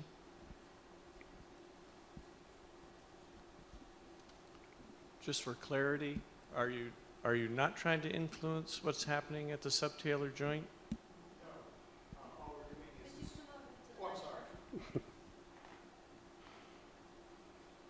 No, we're just trying to control it because the subtalar joint, when you start putting a valgus or varus moment on the knee, you get a compensatory movement of the subtalar joint. So it's not the primary focus. It's not a pathologic movement that's occurring there that would need to be addressed through a corrective device. All we're doing is blocking its motion. Is that clear? Or was that clear? No. How are you blocking the motion with the device? By having a mechanically rigid crossover of it from the outside. So from the bottom of the foot, from the floor, in the frontal plane, we are rigidly stopping that inversion, eversion moment that's occurring, which is only compensatory to the valgus varus moment at the knee.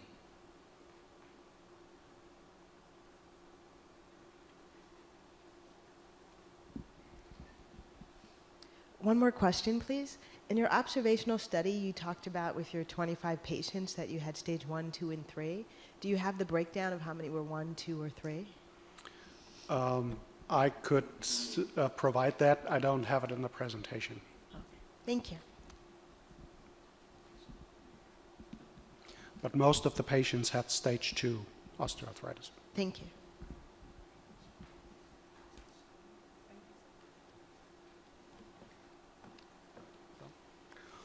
Thank you for your time and consideration.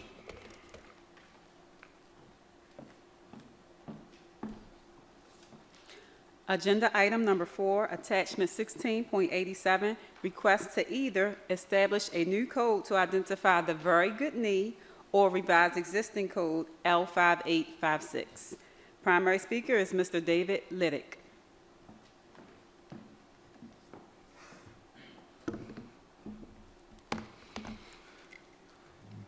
Just give me 1 minute to set things up here for you.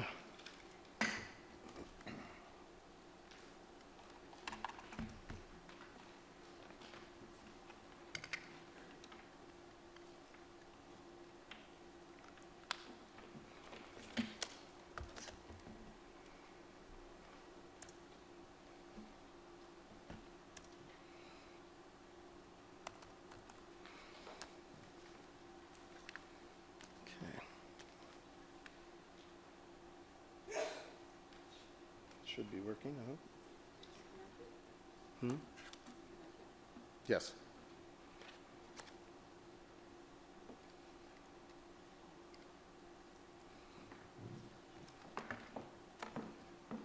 It's all connected.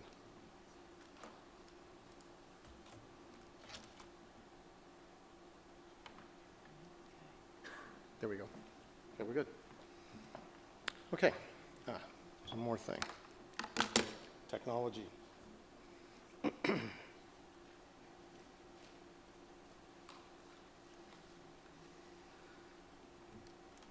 So again, my name is David Liddick. I am an employee with ST&G Corporation. I'm the technical director for that company. I'm also a certified practitioner for 30 years, and I'm still practicing part-time. I have spent my career on primarily focusing on above-knee amputees. And what I want to talk about today is we brought in for a code request or a change request, and ST&G company, we're a really small company. We're a distributor. How do you turn it on? Is that it? Much better. Sorry. We're a very small company. We're an international distributor. So we are trying really hard to compete with some very large companies. And our goal is to innovate. Our goal is to make new things. We like finding new innovative products. We like promoting innovative products. I first saw the product I'm going to be talking about in Russia, and I brought it into the United States because I believed in what it provides to your average patient. So what we requested is either a verbiage change. We either want you to consider that in the functions of the microprocessor knee, which is the 5856, you have some really great features. The microprocessor knee brought about a new era within prosthetics and orthotics. Basically, we call them intelligent knees. And why were they intelligent? Because they helped the patient change what was happening in their knee without having to do a song and dance to control it. But we also feel that this really lends itself towards a new code. What the work group came up with is the 5828, and the L5828 is primarily related to a knee that's called the SNS, and the SNS has been around for 40-some years. It's been around for a long time, but it has some very unique features, and they're good features, and they're features that all the new knees incorporate into them. We all use the same features. So what we did, or what the 5828, the code that is being recommended by the committee, part of what it does is it has the ability to compensate the resistance of the hydraulic cylinder, okay? Now, there's a key word here, autocompensate. This is where things change.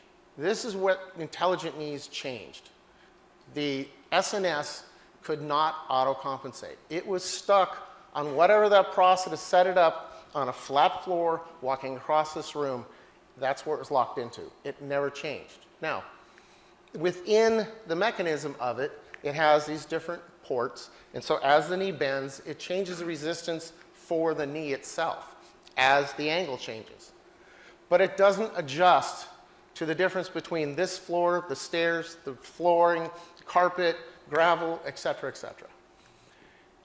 The other thing that makes a huge difference when we come into the newer knees is that they use multiple items to switch it from stance. And stance being, when am I supported?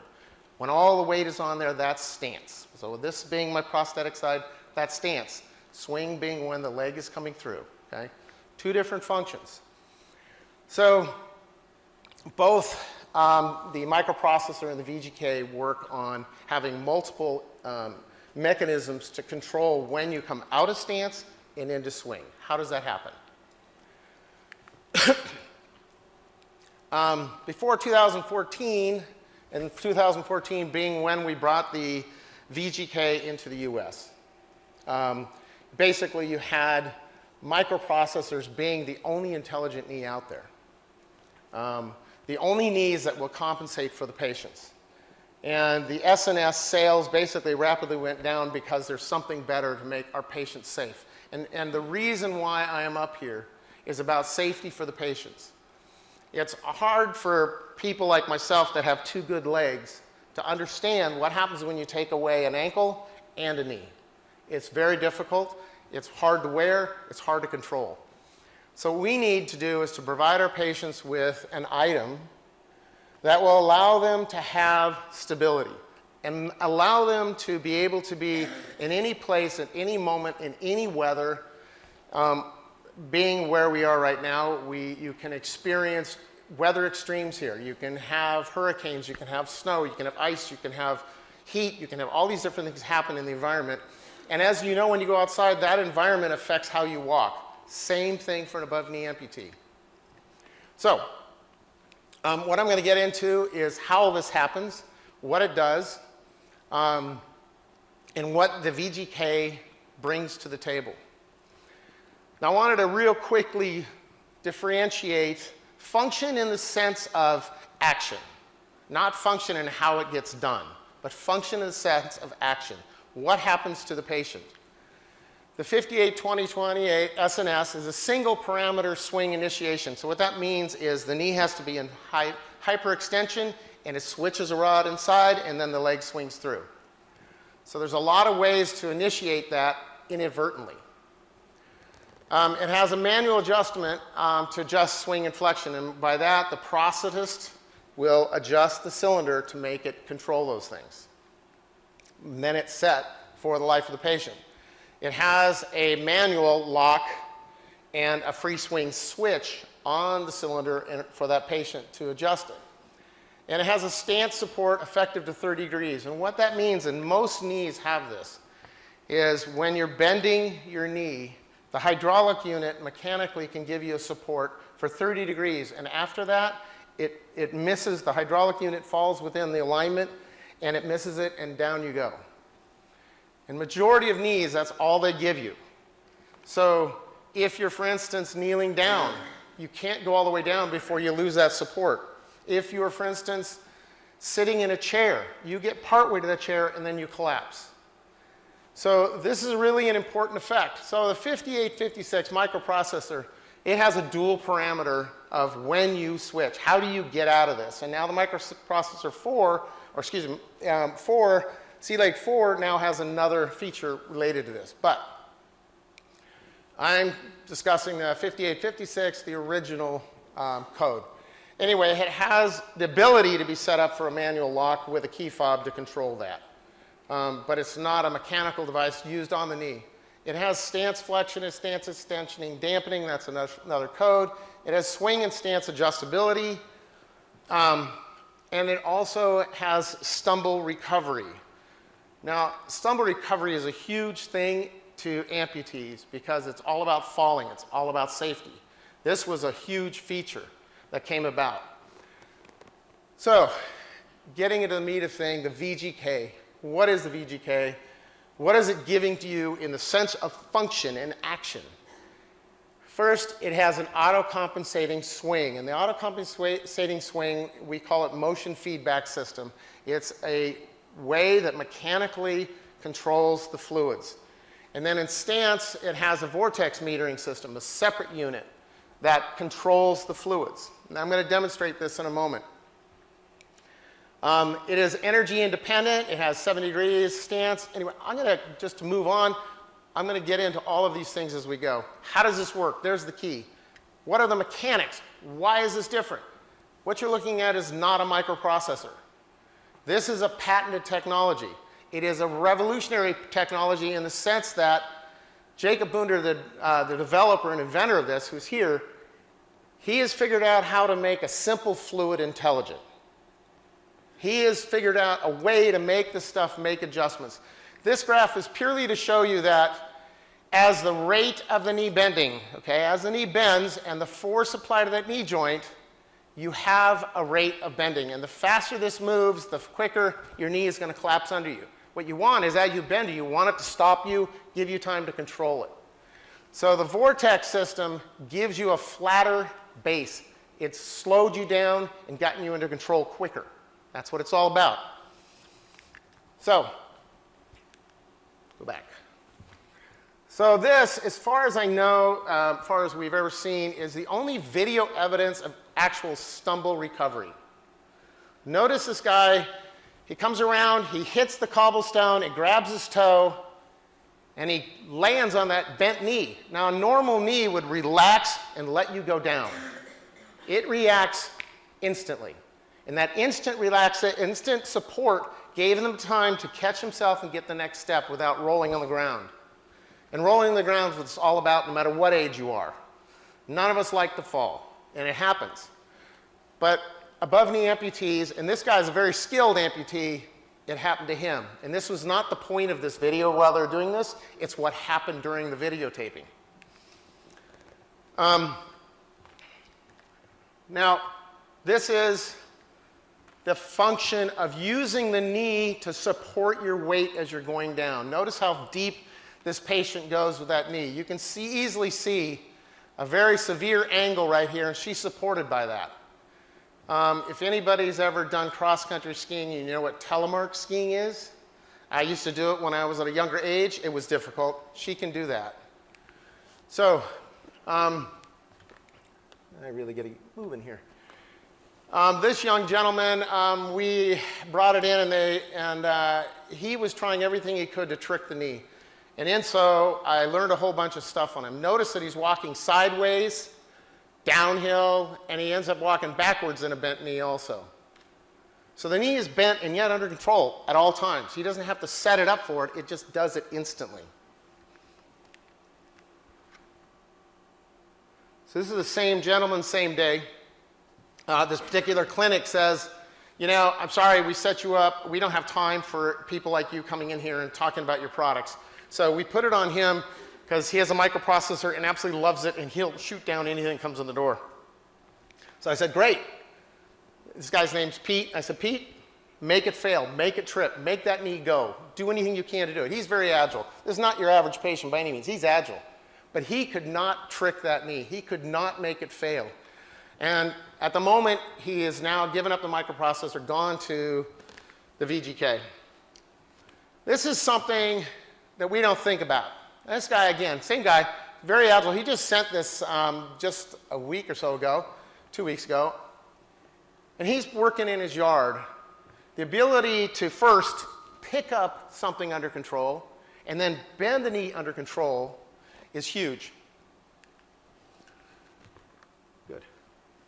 So another time that people fall many times is backing up. Remember the kitchen and the bathroom, huge. 80% of all amputees fall then. He's pulling something backwards, using the knee as a force. So we request that either we revise the 5856 or we would like a new code, and we want the new code, and the reasoning why we want the new code is because of the systems that we have an increased support and yielding, we have stumble recovery, we have this unbelievable ability to walk backwards without having to check anything. And then it has another very unique feature, and that is the ability to walk downhill any steep hill and it automatically adjusts. It controls whatever the patient wants to do. The patient just goes. They don't have to think. They don't have to make any dances. They don't have to adjust anything. The knee just does that. It doesn't have any electronics involved in this thing. It's a new technology. We told him he could put a 35-pound pack. This is a student at a school. The second day I even used the knee, and they called his buddy over and does this. Now, we do not recommend this as a manufacturer, but I wanted to point something out that I think is important. There are times when you are doing something that you weren't planning on and you need to carry something. The knee will not fail you. The knee is there for you to protect you and your family or whatever, and is always available to use it in any manner that you want. So to recoup, we asked that we either change it or come up with a new code. Thank you very much. I just barely made it. Yeah. All right, we'll hear from Jacob Bonder.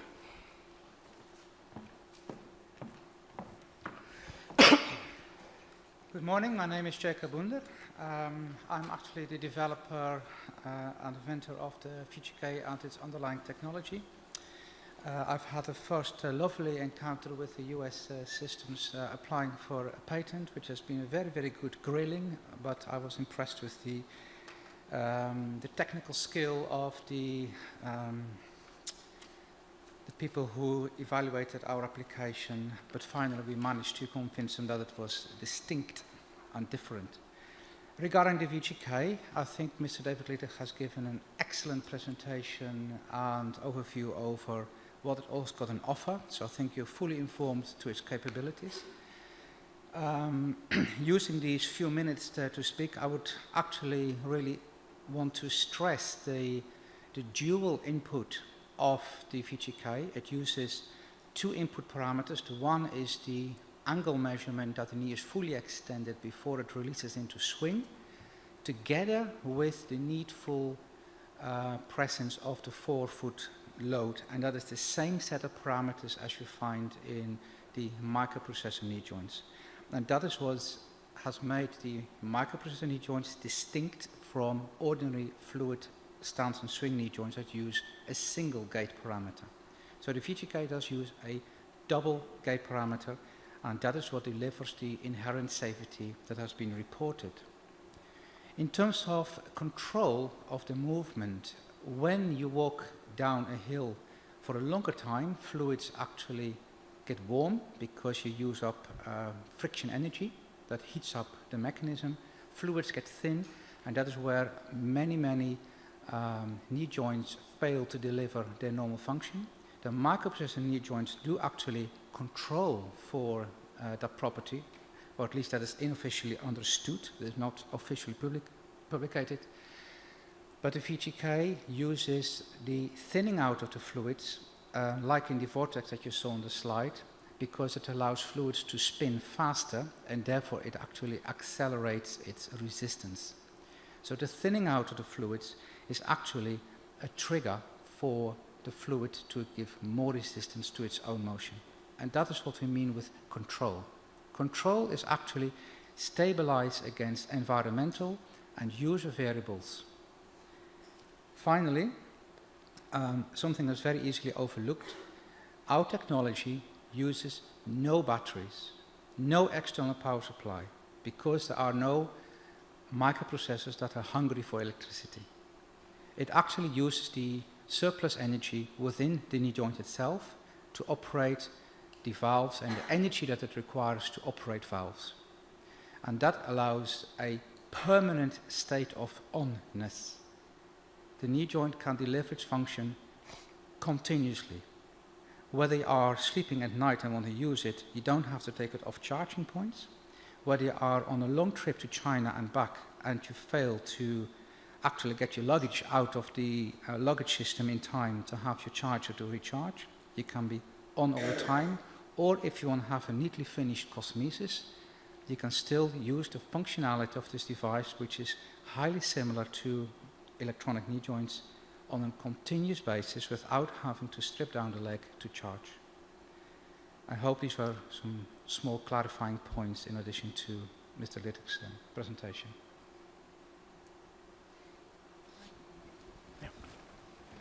Thank you. Are there any questions? Yes. Is this vortex metering used in any other industries, or is this a completely new technology? Within other industries, yes, it is used because it is a very, very robust system. You can appreciate that if you've got these big diggers that build your big buildings, when they lift up these little cranes, they use hydraulic pumps to lift it up. But now you need to go down in the morning or in the heat of the day and let the load go down. So you do not reabsorb the energy by like undo pumps. You actually let the oil go through a similar vortex system that dissipates the energy regardless of the fluidity of the fluid, and therefore it stabilizes the performance, and the operator can have a safe operation of the device irrespective of temperature. Can you clarify for me, you mentioned as the fluid gets warmer, it spins faster. So what happens in the inverse if it's colder? If it gets colder, it gets thicker. And then you've actually got a couple of valves in series. Now we go into deeper detail. You've got like a needle valve that is like seen in the more common knee joints. I appreciate that. But those needle valves, when the oil gets thin, they start to fail giving that resistance. And that is when the vortex picks up in delivering that resistance. So where the needle valve fails, the vortex takes over. And where the oil gets thicker in colder temperatures, the needle valve takes over because oil gets thicker and the oil finds more resistance going through that valve, and the vortex loses out.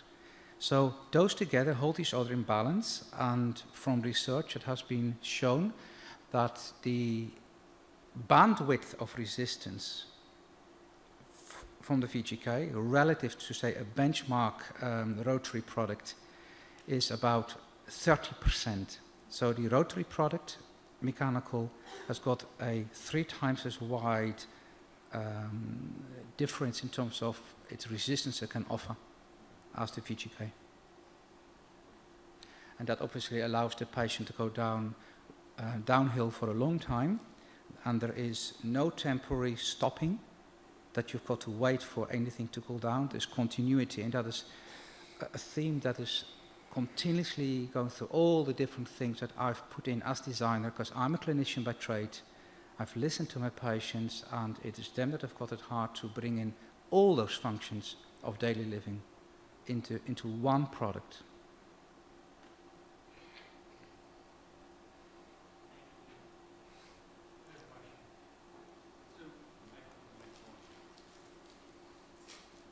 First of all, good job on the vortex. That's very clever for increasing the resistance. It's a clever design. I have a question about the criteria that are used to keep the knee stable and to go from stance to swing. Because in 1995, we developed a knee very similar, C-leg, which had dual criteria. And what we found was that's not enough to be able to control stability in the knee. Because anytime the user has weight through the forefoot, knees in full extension, you've now met the swing phase initiation criteria. If I have an awareness of where my center of mass is to the knee, I create stability. But any time knee in full extension from your knee angle sensor and forefoot load is followed by hip flexion moment, especially turning to the prosthetic side, you have a sudden collapse of the knee.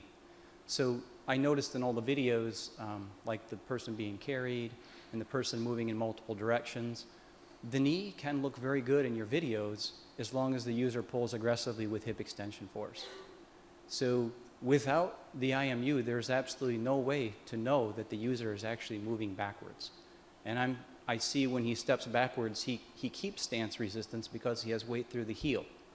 But if he was to do the same motion with weight through the toe,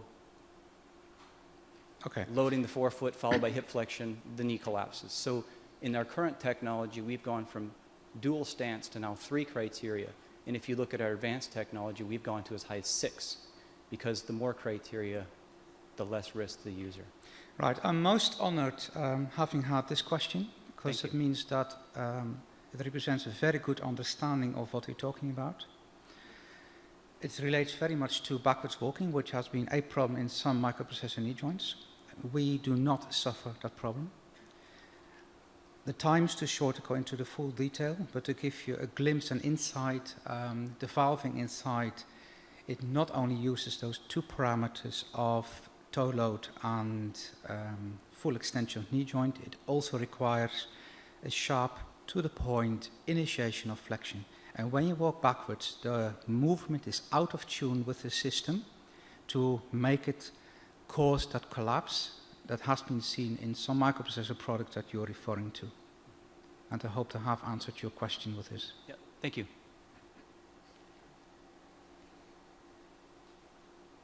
Thank you, everybody. Thank you for your time and your consideration.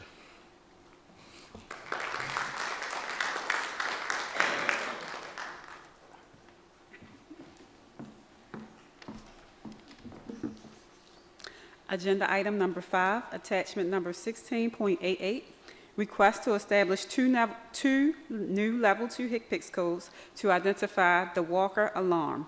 Primary speaker is Mr. Bill Trout.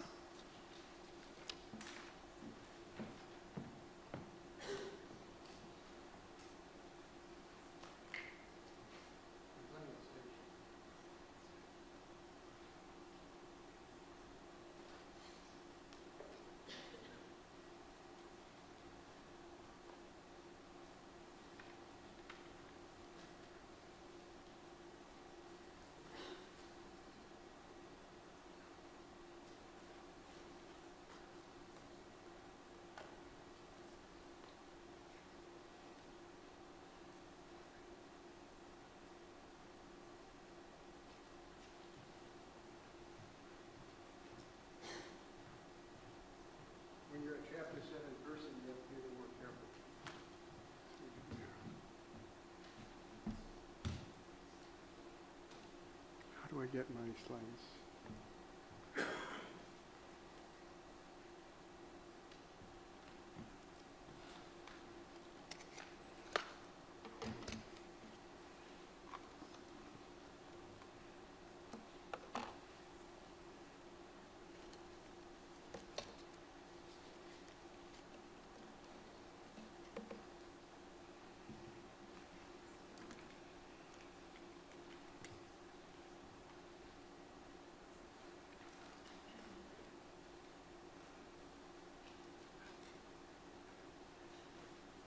If you're wondering why it's taking me so long, I guess it's going back to when I was a Boy Scout.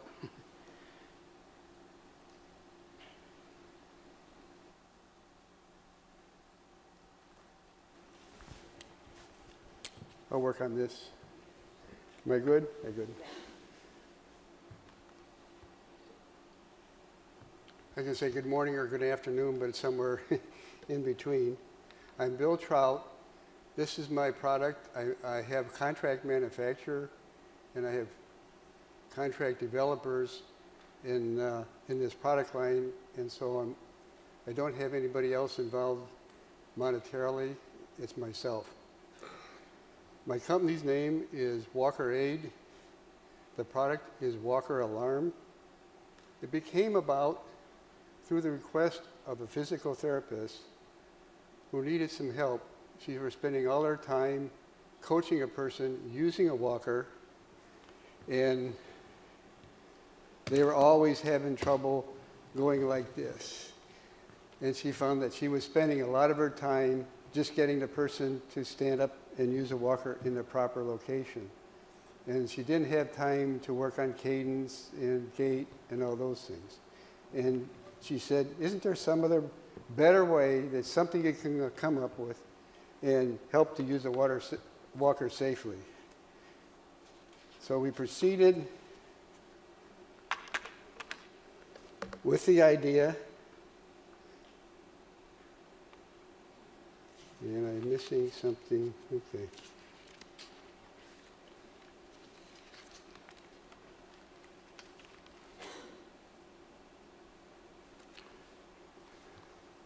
The blank pictures, for some reason, I don't know how, is what you see here.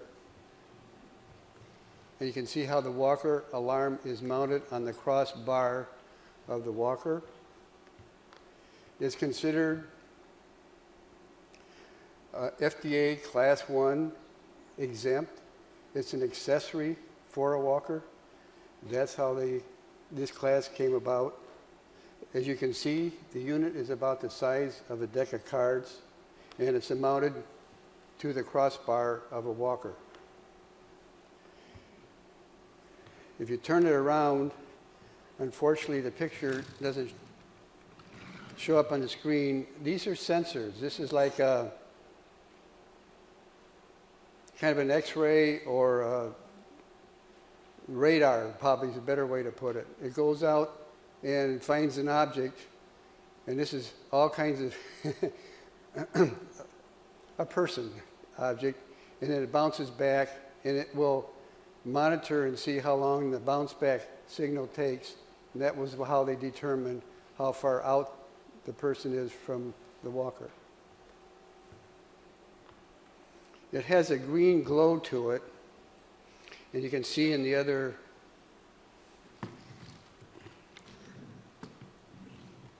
part of the slide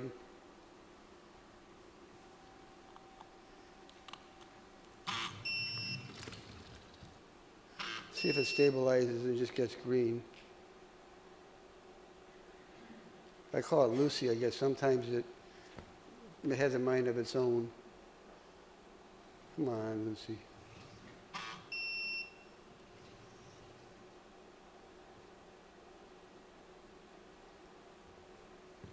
Some of you see how the green glows. And that tells you when you're using the walker and it's a proper distance. And it helps with people learning to just use a walker. They grab a walker and they're, where do I, whatever. Oh, well, now they just follow the green glow. And so it assists people in using a walker properly.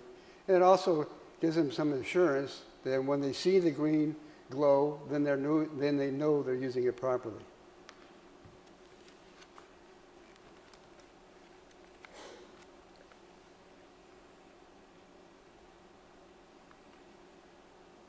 If I appear to be nervous, I am. Here's how it works. This kind of helps you out a little bit too. When a person is standing up upright and using it properly, this is where you get the green glow. If they start to push it out and they're at risk for falling, unstable, then they get a little reaction, and a little reaction sounds something like this.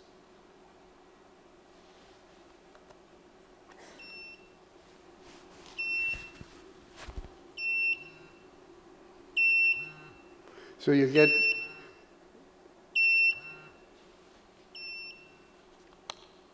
a whole variety of sounds, and in the medical world it's called biofeedback. And when I first heard that term, I had to go to Google, and I'm not sure when I finished up if I still understood what biofeedback is, but I'm hoping some people on the panel can understand biofeedback. I went to Iowa State, and I knew people that were in biology, but I don't think that really relates to this. But the main thing is to help get a person out of an unsafe location and get into a proper location. Part of it that you just heard, you get an auditory, a buzzing sound, and as somebody coined it, it's a buzzing sound like a duck. The visual is an LED that changes colors. In this case, that same LED that controls the green will change over to a red and blue light. The most important part of this, as it turned out, and when I did some field tests, and I had a couple of people really got excited. The person using the walker had a vision problem and was slightly hard of hearing. And they said, the best thing you can do for me, and what you did, it vibrates. So now you have a person that has some real limitations, but again, that part of the feedback is a big help. So when they have limited vision and limited hearing problems, they do well with the sensation of the vibration.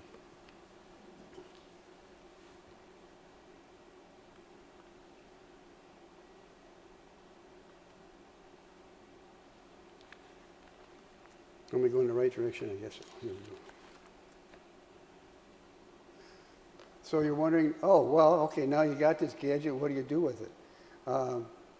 I found that it's helpful, everything from hospital care, hospital usage, acute care, any place that a person using a walker for home use, if they're at rehabilitation, nursing homes, and even using a walker at night. And somebody says, what's the big deal about at night? Well, when you get up to be a senior, and also if you have some diseases that are not helping you out at night, this kind of gives you some reinforcement so that you use a walker at night.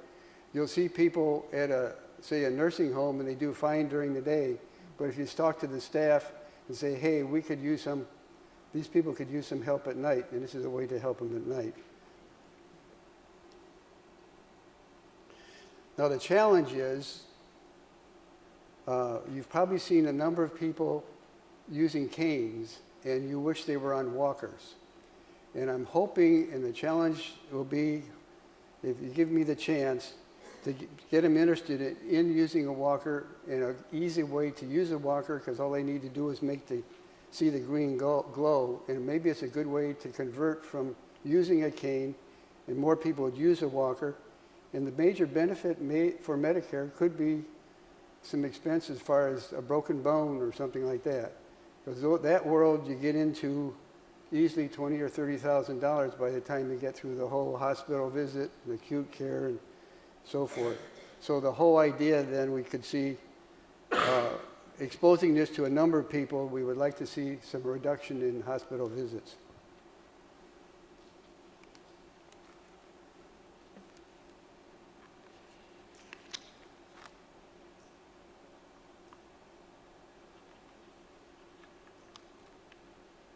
Well, guess what?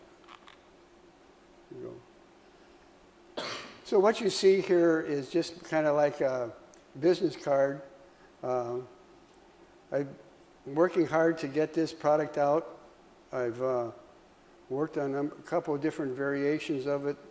I hope by November I can fully have a nice product that I can get a tag on as far as the code goes. The other thing that's going to be nice, that'll be helpful in the new design, because it's important to have a reliable, I took off a little different tack as the use of the durable idea, but in this case, it's hard to see, but when you plug it in, you get a little yellow LED that shows that it needs charging, and it will change to green when it's fully charged. So you properly maintain a rechargeable battery without letting it get low or causing some problems that way. So the design includes the idea of being durable, and hopefully it'll last a long time, because your earlier questions were asking about reliability. The other part of it is, you can't really pass it around, but if you have a chance to look, that all the components are surface mount. So there's less chance of things standing up on wires and wiggling around and that type of thing. So a lot of engineering ideas and thoughts have gone into getting to that level. Now, the catch-22, or whatever you want to call it, that came up. When I originally started this process, the advice I had was to prove that a new code is needed. Now, how do I prove a new code is needed? File for an existing code and see if they can come up with something in the existing code.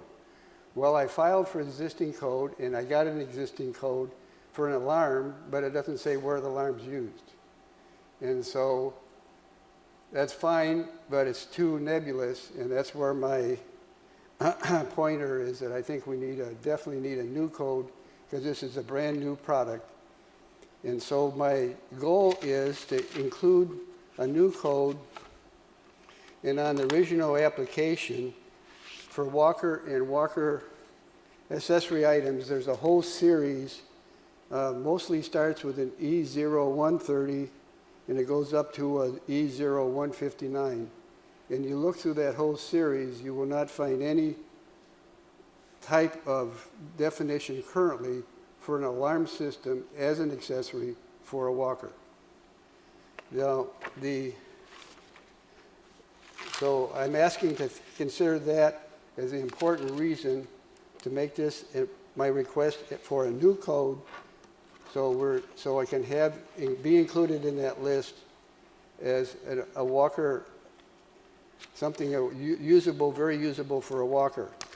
The closing comment, and I'm getting there, is that this has been a 7-year project. It's really part of my life.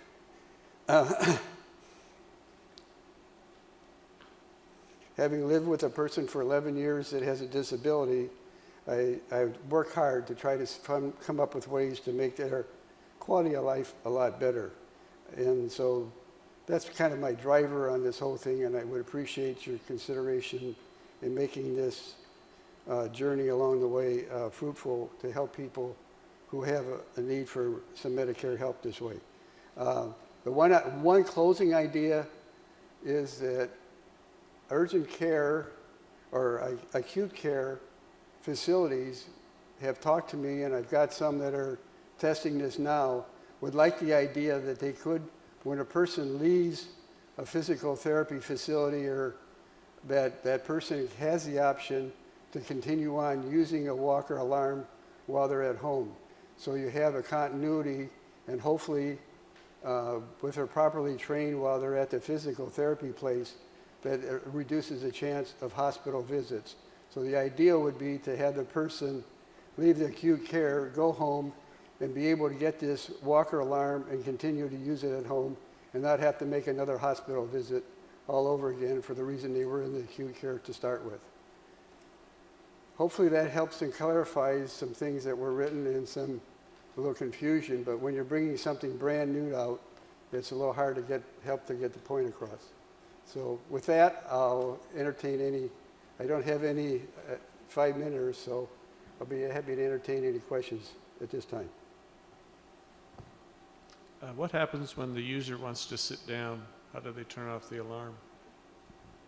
Good question. In the model,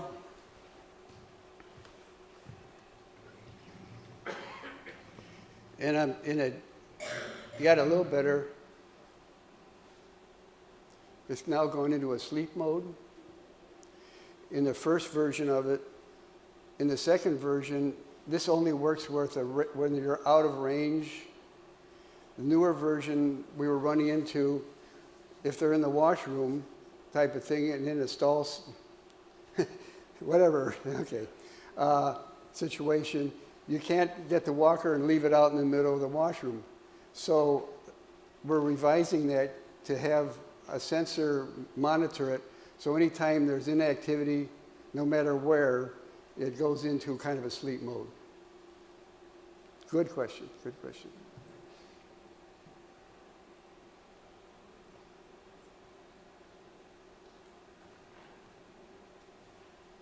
Okay, thank you.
Okay, we're going to break for lunch. Please return at 1 p.m.